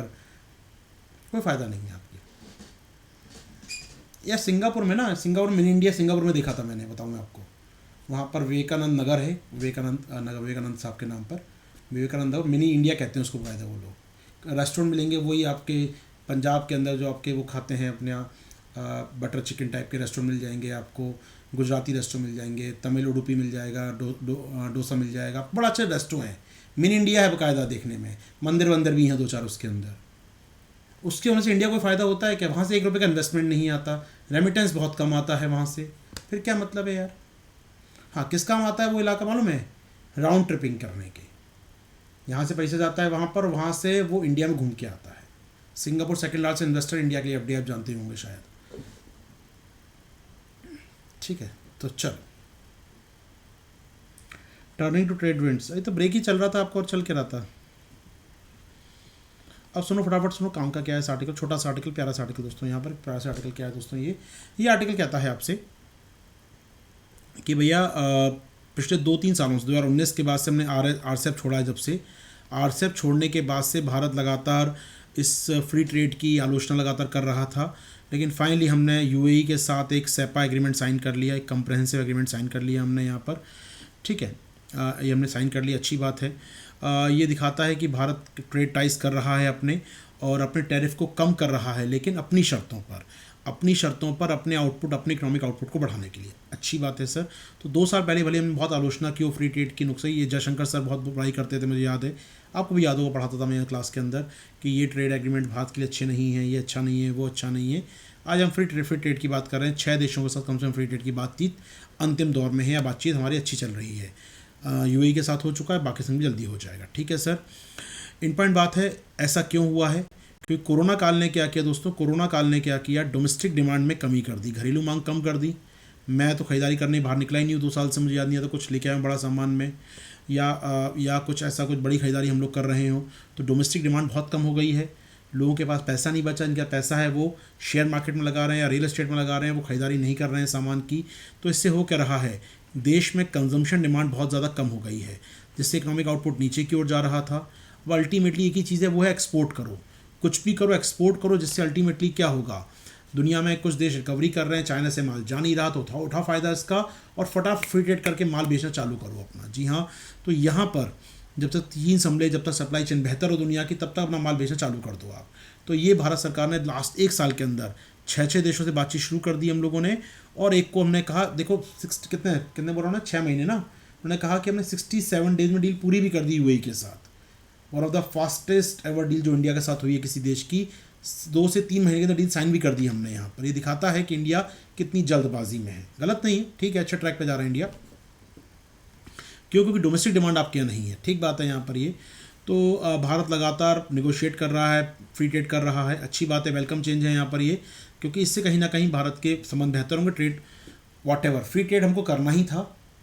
एक बार बुराई हम कर सकते हैं कि मनमोहन ने गलत किया या 91 में राव साहब ने गलत किया, बोल सकते हैं हम लोग, लेकिन एंड ऑफ द डे हमको फ्री ट्रेड करना ही था। अब ये अलग बात है मजबूरी वश आ गए, लेकिन आ गए, अच्छी बात है, हम लोग फ्री ट्रेड पर लौट के आ गए। एंड ऑफ द डे देश का अच्छा हुआ, पॉलिटिकल स्टेटमेंट कुछ भी आते रहें, ठीक है, हमारी अच्छी बात है, हम लोग फ्री ट्रेड हम करने, क्योंकि आप मार्केट में पीछे रह जाएंगे। जब 2 देश फ्री ट्रेड कर लेंगे तो आपको कोई पूछने वाला नहीं है फिर यार, आप कहीं भी नहीं हो, व्हाट्सएप में नहीं हो, टीपीपी में नहीं हो, सीपीटीपी में नहीं हो, आप नाफ्टा में नहीं हो, आप यहाँ पर नॉर्थ अटलांटिक ट्रेड में नहीं हो, आपके संग सार्क आपका सफल नहीं हो रहा है, आसियान के साथ लिमिटेड आपका ट्रेड होता है, India Russia, India Japan, India Russia, India America, India बड़े जो पार्टनर आपके हैं अमेरिका, चाइना, रशिया या बड़े जो देश हैं ऊर्जा मंगाते हैं, वो आपके संग फ्री ट्रेड में नहीं है, तो आपको नुकसान होने वाला है यहाँ पर। तो आपको आना ही था फ्री ट्रेड के अंदर, अच्छी बात है, इस प्रकार आ गए आप। इन पॉइंट बात है यूएई की बात करें स्पेशली हम लोग, तो यूएई के साथ ट्रेड कितना रहा है हमारा पिछले सालों में, $60 अरब का ट्रेड रहा है, जिसमें से इंडिया का एक्सपोर्ट आधा और आधा इंपोर्ट रहे हमारा लगभग यहाँ पर। तो समझ सकते हैं आप लोग कि लगभग हमारा ये कह सकते हैं प्रकार से कि हमारा लगभग ट्रेड इम्बैलेंस में है यूएई के साथ, काफ़ी अच्छी बात है सर यहाँ पर। और लगभग बहुत सारा कच्चा तेल मंगाते हैं हम लोग यहाँ पर, अच्छी बात है ये। तो दोनों देशों ने टारगेट सेट किया है कि कुछ सालों में कितना हो जाएगा, ये $100 अरब का ट्रेड हम लोग कर चुके होंगे या करने वाले होंगे अगले कुछ सालों के अंदर, बहुत अच्छी बात है सर ये। इन पॉइंट बात है, while the fine print of the tariff concession of both side is yet to be spelled out. जी अब तक बहुत क्लियर नहीं हुआ है किस किस चीज़ में कितना कम करने वाले हैं, वो भी डॉक्यूमेंट नहीं आया है, लेकिन मोटे मोटे स्तर पर क्लियर है कि ज्वेलरी, टेक्सटाइल या जो एग्रीकल्चर चीज़ें हैं वो ज़्यादा सस्ता हो जाएगा भारत से। तो ज्वेलरी काफ़ी डिमांड है यूएई में, वो खुद नहीं पहनते हैं, वो बेचते हैं, बताया था आपको शायद मैं एक बार चर्चा करते हुए। यूएई एक बड़ा मार्केट है, एक बड़ा शॉपिंग मार्केट है, माल हमारा जाता है, खरीदार यूरोप से आते हैं और यूएई से माल बेचा जाता है। तो हमारी ज्वेलरी की बात करें, टेक्सटाइल की बात करें, बहुत डिमांड है यूएई के अंदर दोस्तों, और इनमें टैरिफ कम होता है, इनमें ज़ीरो ड्यूटी लगती है हमको, तो फ़ायदा ही होगा हमारे यहाँ पर जी, जॉब क्रिएट कर सकते हैं, ठीक बात है सर। इसके अलावा इन्वेस्टमेंट और रेमिटेंस आता है हमारा यूएई से, अच्छी बात है, लोगों को रोज़गार मिलेगा वहाँ पर, तो वहाँ से रेमिटेंस हमारे यहाँ आना आसान होगा, ठीक बात है सर ये।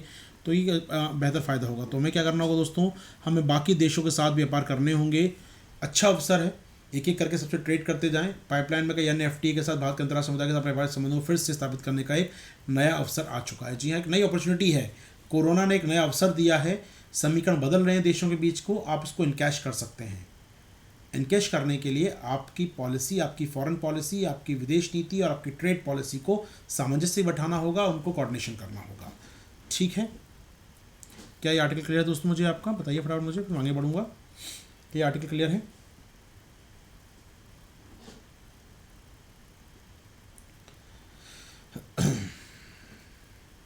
दोस्तों कोई बड़ा सवाल लिखा करें तो आप एक काम करा करें, उसको डाउट सेशन में डाल दिया करें, डाउट सेशन होता है आप लोगों को, उसमें डाल दिया करें, जिससे मैं उसको बाद में पढ़ पाऊँ। होता है कि स्क्रॉल हो जाता है वो ऊपर की तरफ, फिर मन नहीं करता कि मैं पीछे पलट के देखूँ उसको।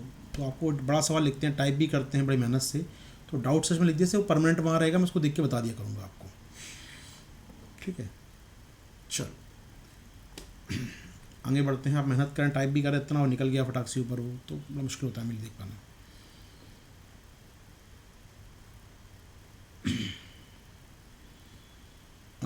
एक डाउट हमारे पास है दोस्तों, देख लेते हैं इसको।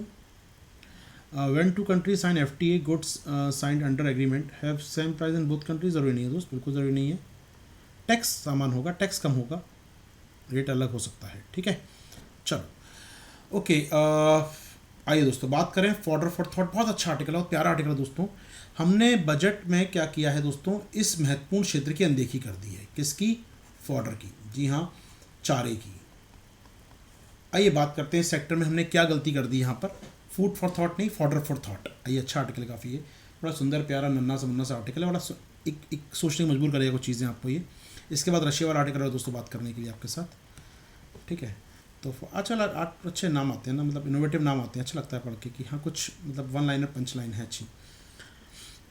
वरना हमारे मीडिया में तो होता है ना, हिंदी मीडिया में तो मतलब यूक्रेन के बम से थरथराया रशिया और गिर गया पाकिस्तान, परेशान चीन, तो वैसे आर्टिकल नहीं है कम से कम। ठीक है।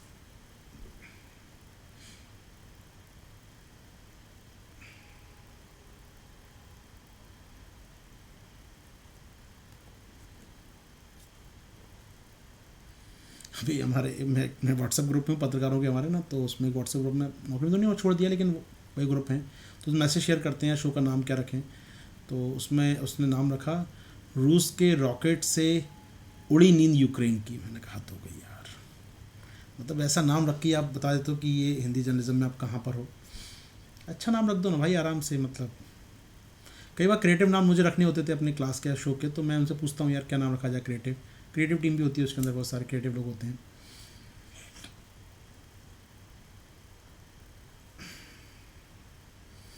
चलो आगे बढ़ते हैं दोस्तों।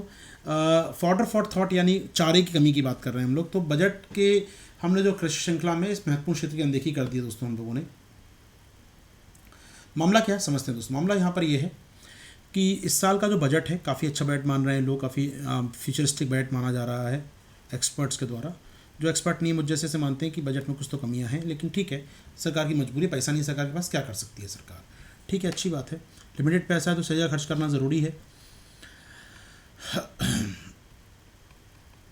ठीक है, तो बजट 2023 आ चुका है दोस्तों। उसमें अच्छी बात है, कृषि पर ध्यान दिया हम लोग। चलिए मैं आर्टिकल पढ़ता हूँ लाइन बाय लाइन, अच्छा रहेगा आपके साथ। तो budget appears quite bold and imaginative capital and consumer spending and export. जी हाँ, बजट काफ़ी अच्छा है, काफ़ी अपने आप में ये साहसिक लगता है बजट, और काफ़ी ये इमेजिनेटिव है बजट अपने आप में कि हाँ भविष्य की बात कर रहा है, स्टार्टअप ये और ये टेक्नोलॉजी और ड्रोन ये ऐसा वैसा फ्यूचरिस्टिक वजह है बजट। मैंने कहा भविष्य का बजट, ठीक है, अच्छी बात है सर। एग्रीकल्चर पे भी काम किया गया, कृषि एग्रीकल्चर टेक्नोलॉजी की बात की है, किसान ड्रोन है दोस्तों, आप बात बता चुका हूँ मैं आपको। यहाँ पर स्टार्टअप को बढ़ावा देने की बात है, कई चीज़ें हैं जो technology in the field of agriculture को बढ़ावा दे रहा है यहाँ पर, अच्छी बात है सर। इन्होंने एग्रीकल्चर यूनिवर्सिटीज़ की बात की है, ड्रोन्स की बात की है, डिजिटलाइजेशन ऑफ लैंड रिकॉर्ड्स की बात की है, पेट से छिड़कने के लिए ड्रोन काम आएंगे दोस्तों, यहाँ पर काफ़ी कुछ बातें की हैं, अच्छी बात है sir. Focus on legislative change to the promote agro forestry. जी हाँ, कृषि वानिकी को बढ़ावा दिया जाएगा, अच्छी बात है सर, कृषि वानिकी को बढ़ावा दिया जाएगा। ये सारी बातें इस बार के बजट में हैं, ये अच्छी अच्छी बातें, गुडीज़ हैं ये, अच्छा लग रहा है देखने में। ठीक है, लेकिन हमारा राइटर यहाँ कह रहा है कि भैया इस कोविड-19 ने क्या किया दोस्तों। कोविड-19 ने आपको दिखाया कि ये जो कृषि है कितना इंपॉर्टेंट है, इसमें स्पेशली लिवलीहुड या आपका लिव स्टॉक या पशुधन, ये जो लिव स्टॉक है कितना ज़रूरी है।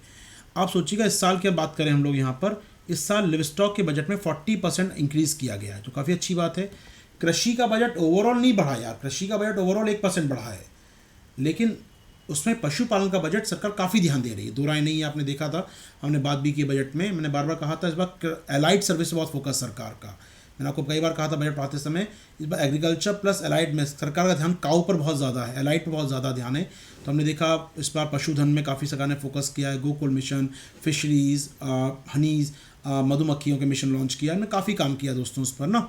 आपको याद होगा आर्टिकल पढ़ाया था कुछ दिनों पहले मैंने, जिसमें मैंने एक डिटेल दिखाई थी आपको शायद बोर्ड पर, और मैं दिखाया था कि सरकार देखिए गोकुल मिशन पे ज़्यादा खर्च कर रही है, मधु मिशन पे या हनी मिशन पर बहुत खर्च कर रही है, पशुधन पे ज़्यादा खर्च कर रही है, बताया था आपको सारी बातें, जहाँ सरकार काफ़ी ध्यान है इस सेक्टर पर, अच्छी बात है। आपको याद 2-3 दिन पहले का आर्टिकल था वो, तो सरकार काफ़ी ध्यान दे रही है। 20% एलोकेशन बढ़ गया गोकुल मिशन का दोस्तों, डेयरी डेवलपमेंट पर ध्यान दिया है, काफ़ी अच्छा काम है। लेकिन इतना सारा काम करने के बाद पशुधन पे ध्यान दिया है, अच्छी नस्लें बनाई जाएंगी, अच्छा इनको रिसर्च किया जाएगा इन पशुओं पर, उत्पादकता बढ़ाएंगे, प्रोडक्टिविटी बढ़ाएंगे, सारी बातें। लेकिन पशुओं की प्रोडक्टिविटी किससे बढ़ती है यार, जेनेटिक ब्रीडिंग से या अच्छे चारे से। उस पर राइटर कहता है भैया सुनो, अच्छा चारा, फीड एंड फोडर जो आप खाने को देते हो पशुओं को, which has the prime role the boosting animal productivity, remain entirely absent from the budgetary conversation. जी हाँ, आपने कृषि को फंड दिया, कृषि को टेक्नोलॉजी बनाने के फंड दिया, वेल एंड गुड। आपने पशु के लिए फंड दिया, वेल एंड गुड, लेकिन पशु की प्रोडक्टिविटी इससे बढ़ सकती है, गाय अधिक दूध दे सकती है, मुर्गी बेहतर अंडा दे सकती है, या हमारे जो मीट इंडस्ट्री है उसमें बेहतर चर्बी हो सकती है। उसके लिए ज़रूरी क्या है, आपका पशु को चारा अच्छा मिले। लेकिन क्या आपने ध्यान दिया बजट में? जी नहीं। यहाँ पर ये दिखाता है कहीं ना कहीं कि all of S that supply of feed and fodder has always fallen short. आपने देख चुके हैं पीछे अभी हमारे कुक्कुट पालक रो रहे थे भैया जीएम सोया मंगाने दो बाहर से हमको। 10,000 रुपये क्विंटल मिल रहा था जीएम सोया देश के अंदर, तब सरकार ने कहा था भाई बाहर से मंगा लो। सप्लाई शॉर्टेज है पशुओं के चारे की। देश में पशुओं की आबादी पिछली बार से अब तक 28% बढ़ चुकी है, पिछली सेंसस से अब तक। पशुओं के चारे की जो ज़मीन है उसमें इजाफा केवल 3% का हुआ है, यानी पशुओं की संख्या बढ़ रही है, उनके लिए चारे की ज़मीन जो होती है वो नहीं बढ़ रही है। तो ऑफकोर्स सप्लाई साइड कम है चारे की, सब चारा महंगा होगा या नॉट अवेलेबल होगा। जी हाँ दोस्तों, तो यहाँ पर शॉर्टेज है हमारे पास चारे की दोस्तों, और इस गैप के आने वाले भविष्य में और बढ़ने की उम्मीद है। संख्या और बढ़ना है, पशुपालन बहुत तेज़ी से बढ़ रहा है, सरकार ध्यान दे रही है, मिल्क महंगा हो रहा है, डेयरी प्रोडक्ट्स महंगे हो रहे हैं, डिमांड बढ़ रही है डेयरी प्रोडक्ट की, मीट की, प्रोटीन की, इनसे तो और डिमांड बढ़नी है यहाँ पर। ऐसे में चारा नहीं होगा तो ये गैप और बढ़ेगा दोस्तों, ठीक है।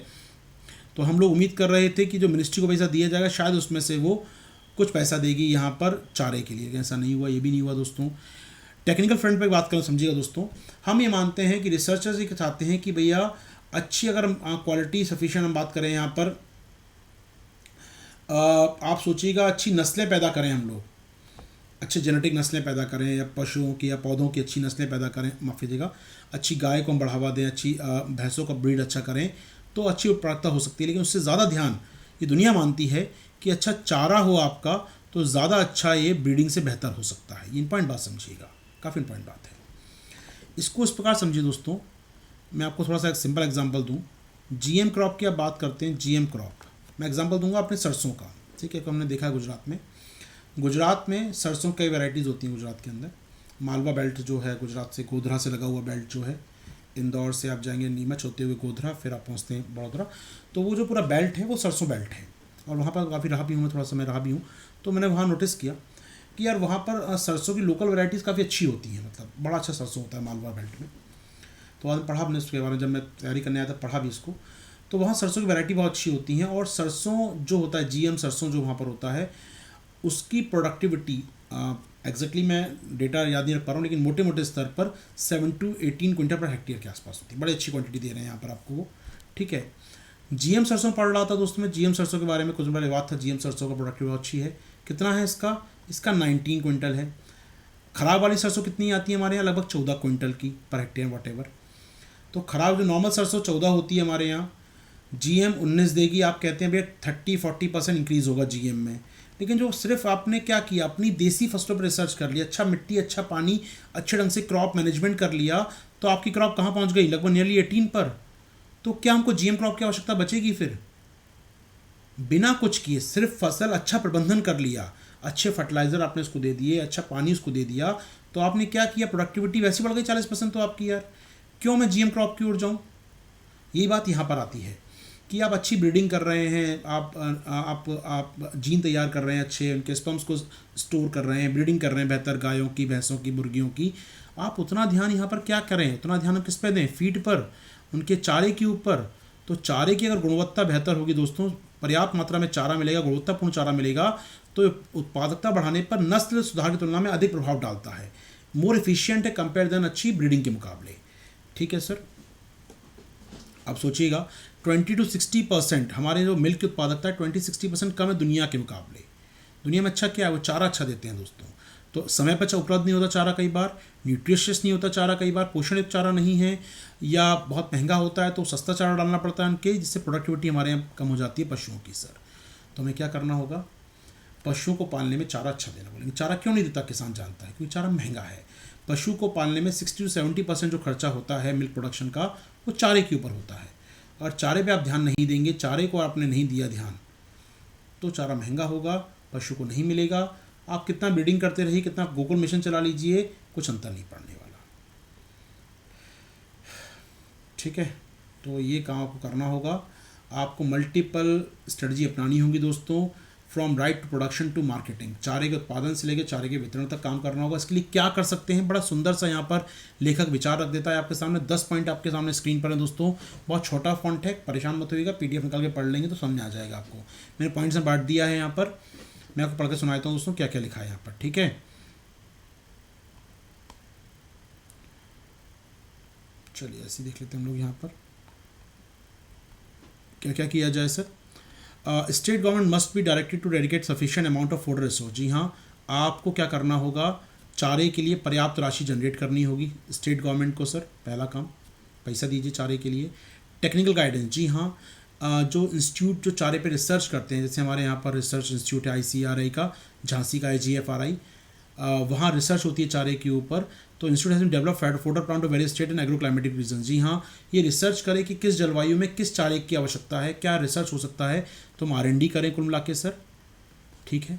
तीसरा काम, investment also required to ensure parallel development of supporting marketing environment. जी हाँ दोस्तों, सप्लाई चेन चारे की, अगर चारा कहीं पैदा हो रहा है दूसरी जगह पहुँचाना है तो हमें क्या चाहिए सर, मार्केट एनवायरनमेंट चाहिए, उसके लिए अच्छा यहाँ पर इंफ्रा चाहिए सर। मंडी बनाते हैं आप, वैसे ही आपके लिए चारे की मंडी होनी चाहिए सर। यहाँ पर लीगल क्रेडेंशियल्स यहाँ पर होना चाहिए दोस्तों। कम्युनिटी फोडर बैंक तैयार कर सकते हैं दोस्तों हम लोग, सामुदायिक चारा बैंक तैयार कर सकते हैं। ये तो बहुत साल पहले कहा गया था, जब कहीं चारे की कमी है और कहीं चारा ज़्यादा है तो सामुदायिक बैंक के ज़रिए चारे की सप्लाई सुनिश्चित की जा सकती है यहाँ पर। इसके अलावा स्टार्टअप और रूरल एंटरप्राइज को बढ़ावा दिया जाए चारे पे जो काम करते हैं। नाबार्ड इसके लिए एक फंड बना सकता है, नाबार्ड इसके लिए फंड बना सकता है, रूरल एंटरप्राइज को बढ़ावा देने के चारे पे काम करती हों, ऐसे स्टार्टअप जो चारे को बढ़ावा देते हों, उस पर हम लोग मदद कर सकते हैं। इसके अलावा दोस्तों, forest based research organisation like IGFRI need to be supported by incubating entrepreneurs. जी हाँ दोस्तों, तो स्टार्टअप को सपोर्ट करने के लिए इस प्रकार के जो संस्थान हमारे पास हैं, IGFRI जो संस्थान है, फोडर रिसर्च इंस्टीट्यूट, तो जो फोडर रिसर्च इंस्टीट्यूट हमारा जो झांसी में है दोस्तों, ये संस्थान, ये स्टार्टअप को सपोर्ट करे, इंक्यूबेशन काम करे इनके लिए दोस्तों। पब्लिक प्राइवेट पार्टनरशिप हो सकती है चारे के लिए दोस्तों यहाँ पर। और animal feed industry needs to promote the take a productivity of quality compound. जी हाँ दोस्तों, हमें अच्छे प्रकार के चारे की आवश्यकता है, तो प्राइवेट एंटरप्राइज मदद करें और कहीं ना कहीं चारे की सप्लाई को सुनिश्चित करें। तो 3-4 पॉइंट निकाल लीजिए आप लोग आराम से यहाँ पर। मैं उम्मीद करता हूँ ये बातें आपको समझ में आ गई होंगी। क्या क्लियर है दोस्तों आर्टिकल आपका, ये बताइए फटाफट मुझे, आप लोग समझ में आया पूरा आर्टिकल? ठीक है। आयुष कह रहे हैं सर जानकारी फार्मर तक कैसे पहुँचेगी, कैसे पहुँचानी फार्मर तक, काय के लिए बने आपके किसान विकास केंद्र, किसके लिए हैं, आत्मा किसके लिए है आपकी, आपकी नहीं मतलब सरकार की ATM एजेंसी किसके लिए है, ये इसी काम के लिए बनाई गई एजेंसियाँ ये, ठीक है ना। चलो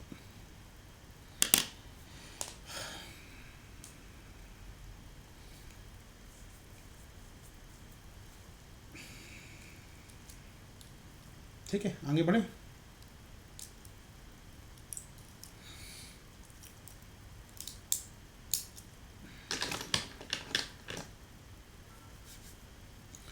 आगे बढ़ते हैं।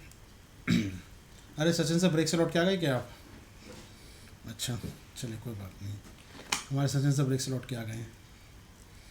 सर कोई ट्रिक बता दीजिए याद करनी, बेटा याद करने ट्रिक मुझे भी होती तो मैं याद कर लेता। और याद क्यों करूँगा यार, मतलब बहुत सिंपल सी बात है, उसमें कहा क्या है उसने ना, कोई ऐसा पॉइंट थोड़ी कि वो पॉइंट वाइज आपको याद रखना है। एडवाइज़र है उसके, मान लीजिए भैया निवेश करो, पैसा लगाओ, R&D करो, ये तो सामान्य बातें हैं, तो उसमें याद क्या करना है। PPP प्रोजेक्ट पार्टनरशिप ले आओ, स्टार्टअप को बढ़ावा दे दो, ये तो वो हर समस्या का देश में समाधान यही है। पहले हम लिखा करते थे, आज से 10 साल पहले बच्चे कॉपी के अंदर कि जागरूकता बढ़ानी चाहिए, लोग अवेयर करना चाहिए, करप्शन ख़त्म करना चाहिए। आजकल एक ही पॉइंट है दोस्तों अपने ना इंडिया के, ये थोड़ा याद करना है बस। 10 साल पहले कॉपी में जाओगे लिखते थे बच्चे कंक्लूजन में, क्या मालूम है कि जन जागरूकता बढ़ाई जाए, पब्लिक अवेयरनेस बढ़ाई जाए। अब ये कॉमन लाइन थी उस समय, यहाँ पर पब्लिक अवेयरनेस बढ़ाई जाए, सरकार मंत्रालय समन्वय करें, कोऑर्डिनेशन करें। आजकल वर्ड खत्म हो गया, आजकल ये नए वर्ड आ गए आपके पास, ये तो कॉमन वर्ड है, इसमें लिखना क्या है ना। मैं कब गया सर, मुझे क्या, तुम बोल ब्रेक पे जा रहा हूँ सर, तुम्हारे शब्दों को मैं रिपीट कर रहा हूँ दोस्त मैं तो, ठीक है। तुमने कहा था ब्रेक दे दो सर, मतलब ब्रेक पे चले गए हो तुम। चलो कोई बात नहीं, आगे बढ़ते हैं। सचिन यार ठीक है यार,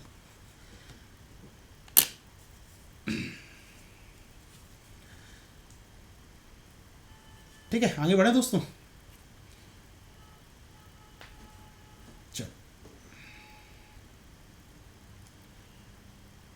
चलिए फटाफट आगे बढ़ते हैं दोस्तों। अब एक आर्टिकल है हमारे पास रशिया वाला। जी हाँ, रशिया फाइनली आ गया। ये रशिया का एक अलग एंगल से आर्टिकल लिखा गया है दोस्तों। उम्मीद कर रहा हूँ पूरे आर्टिकल तो क्लियर हो रहे होंगे आपको। 1 घंटा 7 मिनट हुआ है हमको, 7 मिनट का विज्ञापन था, तो 1 घंटा हमको हुआ है लगभग आपके साथ। 1 घंटे में 4 आर्टिकल होगा सारी बकवास के साथ, तो अच्छी बात है, अपना अच्छा स्पीड रहती है यहाँ पर। ऐप पर थोड़ा ये बात तो है, मतलब यूट्यूब पर स्पीड ज़्यादा होती है ऐप पर ना, यूट्यूब के मुकाबले ऐप पर स्पीड ज़्यादा होती है, दो राय नहीं है इस पर।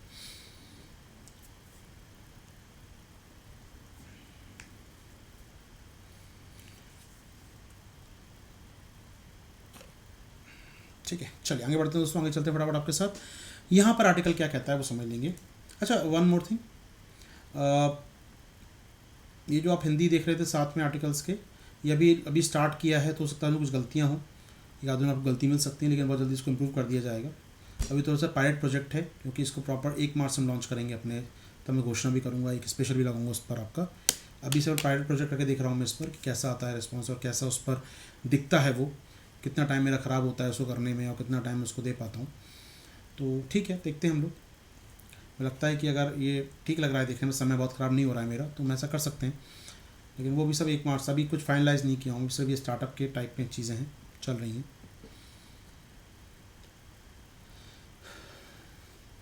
चलो, west unlikely to curtail oil imports from Russia. जी हाँ, बस सीधी बात है, कुछ नहीं करना, बस सिंपल सा आर्टिकल है सर। ये है रशिया, ये छोटा सा यूक्रेन, ठीक है, अटैक कर दिया, चलो कर दिया, लेकिन इसके बदले में यूक्रेन को सपोर्ट करने वाला पश्चिमी देश वेस्ट में कौन कौन आता है? EU आता है, USA आता है, ये सब आते हैं वेस्ट के अंदर, ठीक है ना। चलो, अब समस्या क्या है?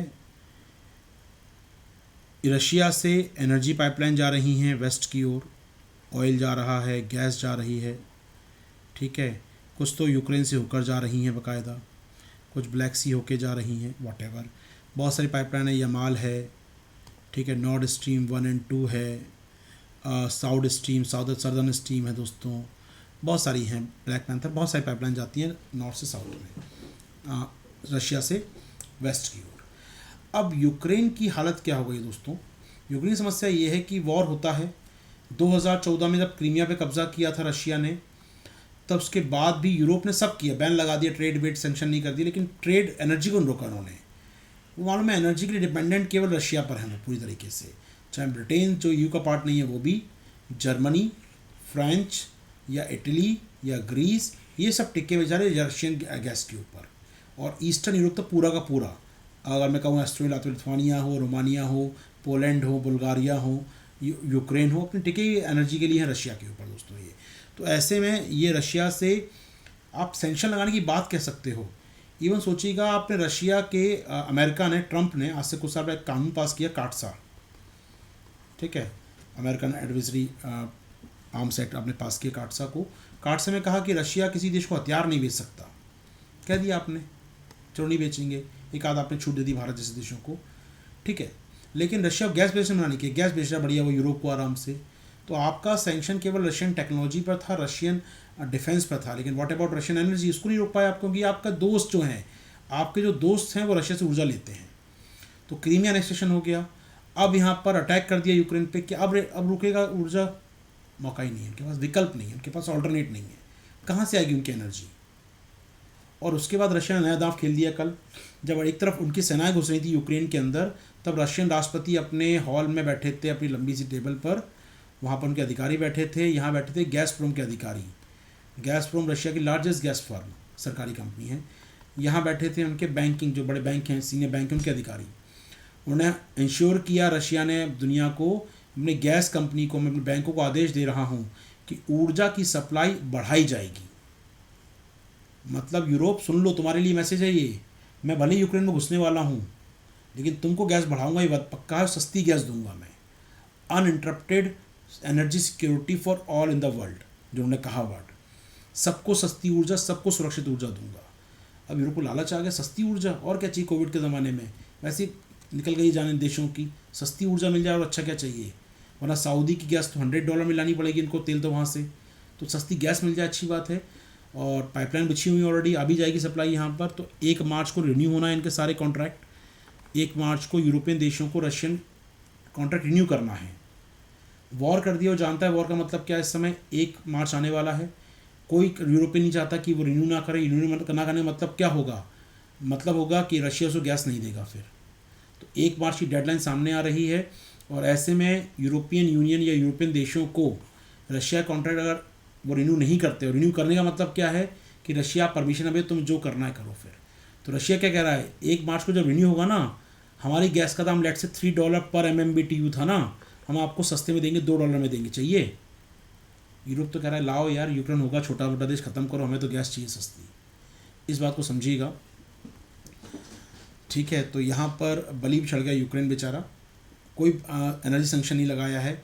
नॉर्थ स्ट्रीम 2 को बंद किया है जर्मनी ने, जिससे कोई गैस जाती नहीं, बनी नहीं अब तक तो वो मिला कर के। नॉर्थ स्ट्रीम 1 को बंद नहीं किया, जर्मनी जानता है इसका मतलब स्मार्ट फैसला। जो पाइपलाइन बनी नहीं है वो ठीक है, नहीं बनी तो कोई बात नहीं, नहीं बनाएंगे, बैन लगा दिया। जर्मनी ने कहा भाई नॉर्थ स्ट्रीम 2 पाइपलाइन नहीं बनेगी, बैन लगाते हैं। लगा दो, बन तो है, बन तो तेल आ रहा है आराम से, वो तो रोकी जर्मनी ने। ये जानते हैं यहाँ पर, ये जानते हैं कि रशियन एनर्जी को रोकने मतलब है बर्बाद हो जाना। और ये आज से नहीं है, ये जो गैस प्रोमोफोबिया है जो यूरोप के अंदर, आज से नहीं है, ये हमेशा चला आ रहा है। गैस प्रोमोफोबिया ये बहुत पुराना कॉन्सेप्ट है, 2008-9 चला आ रहा है।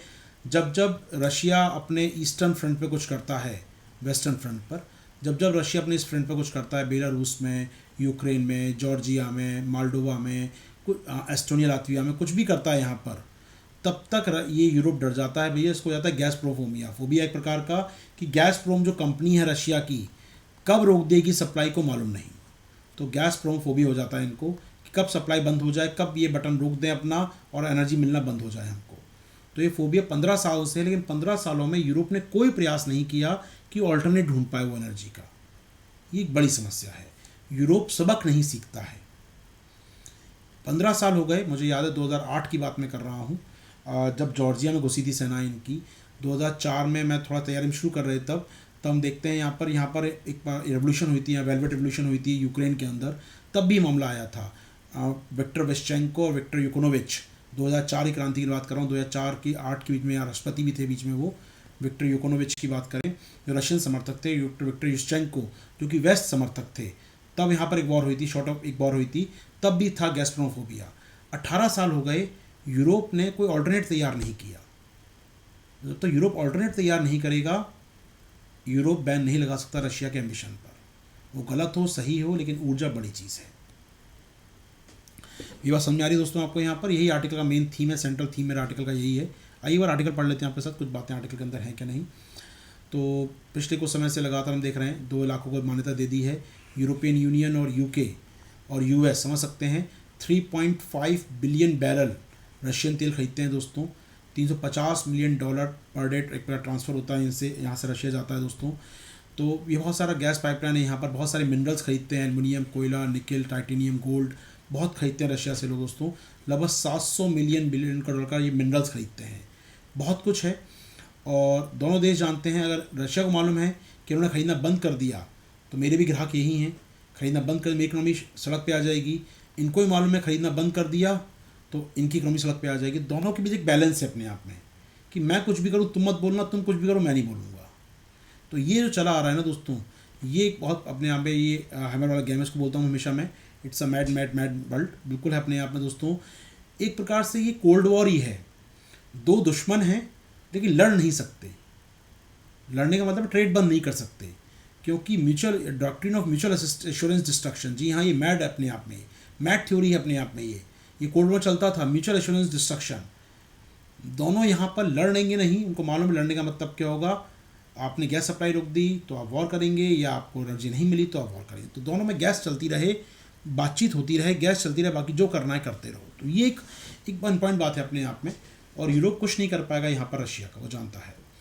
और यूरोप कुछ नहीं करे तो अमेरिका कुछ नहीं कर सकता, कि अमेरिका की बॉडी टच नहीं होती है। अमेरिका को यूक्रेन का सपोर्ट करने के लिए यूरोप का सपोर्ट चाहिए। यूरोप बहुत अभी तक हम ही नहीं पाया। यूरोप ने कहाँ बैन लगा देंगे। छोटा एग्जांपल दूंगा मैं आपको, जैसे कि अभी भी जो बैन लगाए इन्होंने, मैं उसकी बात करूँ यहाँ पर, यूरोपियन यूनियन यूके ने क्या किया मालूम है? 5 बैंकों बैन लगा दिया रशिया के, 5 बैंकों पर। कौन से हैं? मीडियम साइज बैंक है, छोटे बैंक हैं रशिया के, उन बैन लगा दी। वो ट्रांजेक्शन नहीं कर, डील नहीं कर सकते। जो रशिया के बड़े बैंक हैं, जो खलीफा है वहाँ के, सो कॉल्ड सवर बैंक ऑफ रशिया या गैसप्रोम बैंक JCC, इन पर हाथ डालने की हिम्मत नहीं है यूक्रेन की, EU की। बैन लगा दिया रशिया के बड़े बैंकों पर। व्हाट अबाउट छोटे बैंकों के बारे में? कुछ नहीं। बड़े बैंकों पर कुछ नहीं, छोटे बैंकों पर लगा दो बैन। वो जानते हैं इसका मतलब क्या है। अगर गैसप्रोम बैंक पर आपने लगा दिया तो गैसप्रोम का जो अकाउंट है यूरोप के सब बंद हो जाएंगे, गैसप्रोम सप्लाई रोक देगा कल आपको। तो इस पर बैन नहीं लगा सकते, क्योंकि इसमें पैसा डालते हैं वो हर साल बड़े स्केल का। इस पर बैन लगाने का मतलब होगा इससे डील नहीं करेंगे यूरोपियन देश फिर, और इससे डील नहीं करेंगे तो गैस का पैसा कैसे देंगे वो।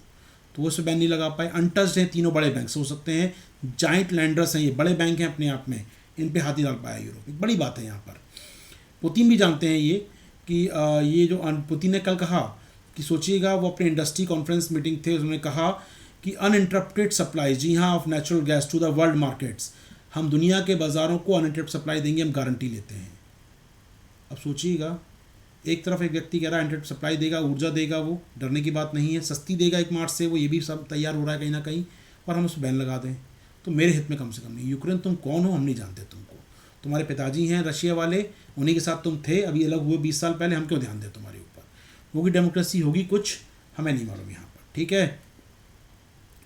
तो यहाँ पर इम्पॉर्टेंट बात है, जो 2 एरिया हैं यूक्रेन के, या डोनेट्स की बात करें, लोहांस की बात करें, दोनों एरिया जो हैं रशियन पाइपलाइन यूक्रेन से ऐसे होके जाती हैं दोस्तों, ये होके जा रही हैं पाइपलाइन, और इलाके यहाँ सेनाएं यहाँ घुसी हैं, तो पाइपलाइन से बहुत दूर है, पाइपलाइन नष्ट कर रहा है रशिया, वो जानता है वो क्या कर रहा है। तो ये जो 2 ब्रेक अवेज टेरिटरीज़ हैं जो यूक्रेन की, वो बहुत दूर हैं रशिया की, बहुत बड़ी बड़ी पाइपलाइन गुजरती हैं यहाँ से। यमाल, अगर बात में करूँ यमाल की बात करूँ, या और बात करूँ, मैं लिखा भी है नाम, ड्रोजबा, सोयूज, प्रोग्रेस या फिर ब्रदरहुड, ये सब पाइपलाइन जाती है रशिया से यूक्रेन होते हुए यूरोप के अंदर, और इस इलाके से बहुत दूर हैं। तो ऐसे इनमें कोई समस्या नहीं होने वाली है, शांत रहो आराम से, और ये गैस चलता रहेगा। सोचिएगा, जो कंपनी ऑपरेट करती है इस पाइपलाइन को, गैसप्रोम, उसका ट्वीट आता है keep calm and transit gas. आप बोलो शांत रहो, गैस जाती रहेगी, वॉर होता रहे, गैस जाती रहेगी। यानी यूरोप तुम डरो मत, तुम्हारी गैस सप्लाई हम नहीं रोकेंगे, बस तुम ध्यान रखना कि तुम्हारे बैन मत लगा देना गलती से, वरना टैप बंद, नल बंद, गैस रुक जाएगी तुम्हारी, चूल्हे बंद हो जाएंगे तुम्हारे घर में, कल से चलना वहाँ पर, ठीक है। कोविड का ज़माना, रिकवरी करते करते मुश्किल हो जाएगी रिकवरी करना, ठीक है। तो ये इम्पॉर्टेंट बात है।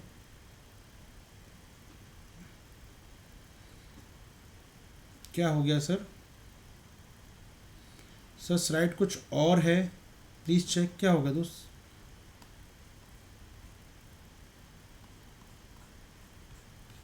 क्या है, सही तो लिखा है यार इसमें, कुछ और पढ़ दिया क्या मैंने।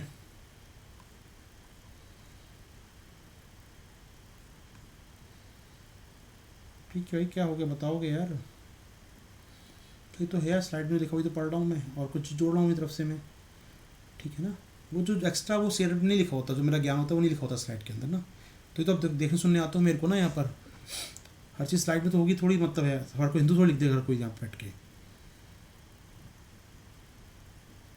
चलो, हर चीज़ हिंदू में लिखी आएगी तो मेरा रोल क्या बचेगा फिर ना। चलो आगे बढ़ते हैं। तो यहाँ पर नॉर्ड स्ट्रीम 2 बताया, मैं नॉर्ड स्ट्रीम 2 बंद कर दी है, तो ये पाइपलाइन बंद हो गई है दोस्तों, कोई समस्या नहीं है। जर्मनी ने कहा है भाई इसको नहीं यूज़ करेगा वो, ठीक है। तो वैसे भी परमिशन अभी नहीं थी उसकी, बनना बहुत दूर की बात थी वो। लेकिन what about NS1, Nord stream 1 के बारे में, तो वो सेम रूट से जाती है, उसको नहीं रोका गया है दोस्तों, क्योंकि NS2 भी खाली है, कोई नहीं है इसके अंदर, NS1 ऊर्जा से भरी है, गैस से भरी है, तो NS1 को बैन नहीं किया गया, NS2 को बैन किया गया, ठीक है, कोई समस्या नहीं है दोस्तों। गैसप्रोम की बात बताई मैंने। गैसप्रोम दोस्तों यमाल चल रही हैं, या बंद हो गई थी यमाल लड़ाई कुछ दिनों पहले, जब से बेलारूस संकट आया है। बेलारूस और पोलैंड में लड़ाई थी ना कुछ दिनों पहले, आपको याद होगा, बेलारूस और पोलैंड में लड़ाई हुई थी। पोलैंड ने फेंसिंग वेंसिंग बढ़ा दी थी, उसका कहना था कि ये माइग्रेंट्स घुस रहे हैं हमारी तरफ यहाँ पर पोलैंड के अंदर। जनवरी के फर्स्ट वीक की बात है ये लगभग, तो बेलारूस से माइग्रेंट आ रहे हैं, तब संकट आ गया था बॉर्डर पे इनके, तब से यमाल लगभग काम नहीं कर पा रही है। क्रिसमस के बाद से लगभग यमाल बंद पड़ी है, ठीक है, लेकिन बाकी तो चल रही है कहीं ना कहीं, ठीक है दोस्तों। तो कहीं ना कहीं इम्पॉर्टेंट बात है कि यमाल फिर चालू हो जाएगी यहाँ पर, फिर यहाँ पर सप्लाई बढ़ जाएगी। तो वह सीधी बात है कि 1 मार्च को भी क्या करना है, गैसप्रोम को सप्लाई कॉन्ट्रैक्ट रिन्यू करना है। जी हाँ, सप्लाई कॉन्ट्रैक्ट रिन्यू करना है। अब रशिया कह रहा है सस्ती गैस देंगे, इंश्योर करते हैं गैस देंगे, गैसप्रोम देगा, तो यूरोप को एक प्रकार से ये फेंका उसने टुकड़ा कि देख लो भाई क्या करना है, मुझ पर बैन लगाना है या मेरी गैस खरीदनी है। यूरोप बेचारा कोविड का मारा गैस खरीदेगा यहाँ पर, तो यूरोप की अपनी समस्या है। तो यूरोप जब तक एनर्जी सिक्योर नहीं होगा, जब तक यूरोप सिक्योर नहीं होगा और जो सिक्योरिटी नहीं होगी यहाँ पर, जब तक वो ऑल्टरनेट नहीं ढूंढेगा एनर्जी के, तब तक मुश्किलें बनी रहेंगी उसके साथ। अब अल्टरनेट कौन दे सकता है उसको, ऑल्टरनेट कौन दे सकता है, बहुत सीधी बात है, वो जानता है 20-30 साल में वैसे रिन्यूएबल खत्म होना है हमारे यहाँ पर, फोकस हमारा सोलर पावर पर या विंड पावर पर या अन्य सोर्स पर होना है, तो बहुत ज़्यादा समय की बात नहीं है। तो मिल रहा रशिया से ले लो आराम से, फिर कौन पूछता है रशिया को ना, ये बात रशिया को मालूम है कि 20-30 साल बाद ये नहीं रहनी स्थिति, तो ताकतवर हूँ अभी सब कैप्चर कर लो जो करना है, ठीक है दोस्तों। उम्मीद कर रहा हूँ बात समझ में आ गई होंगी आपको सारी मेरी यहाँ पर। ये था आपका 5वां आर्टिकल दोस्तों, उम्मीद कर रहा हूँ सारी बातें समझ में आ चुकी हैं, नोट कर चुके हैं, उम्मीद कर रहा हूँ मज़ा आएगा दोस्तों। MCQ मैं नहीं करूँगा, ऑलरेडी 12:15 हो गए हैं, ऑलरेडी सेशन लंबा चला गया सर ये, ठीक है, तो अब सबको नहीं करेंगे हम लोग, ठीक है, तो दोस्तों आप ज्वाइन कर सकते हैं हमारे प्लस कोर्सेज़ को। लाइव मेंटरशिप प्रोग्राम दोस्तों चल ही रहा है आपके लिए। नए बैचेस शुरू हो रहे हैं आज से 25 तारीख से दोस्तों, ठीक है। चलो, तो ये टेस्ट सीरीज चल रही है दोस्तों आपकी।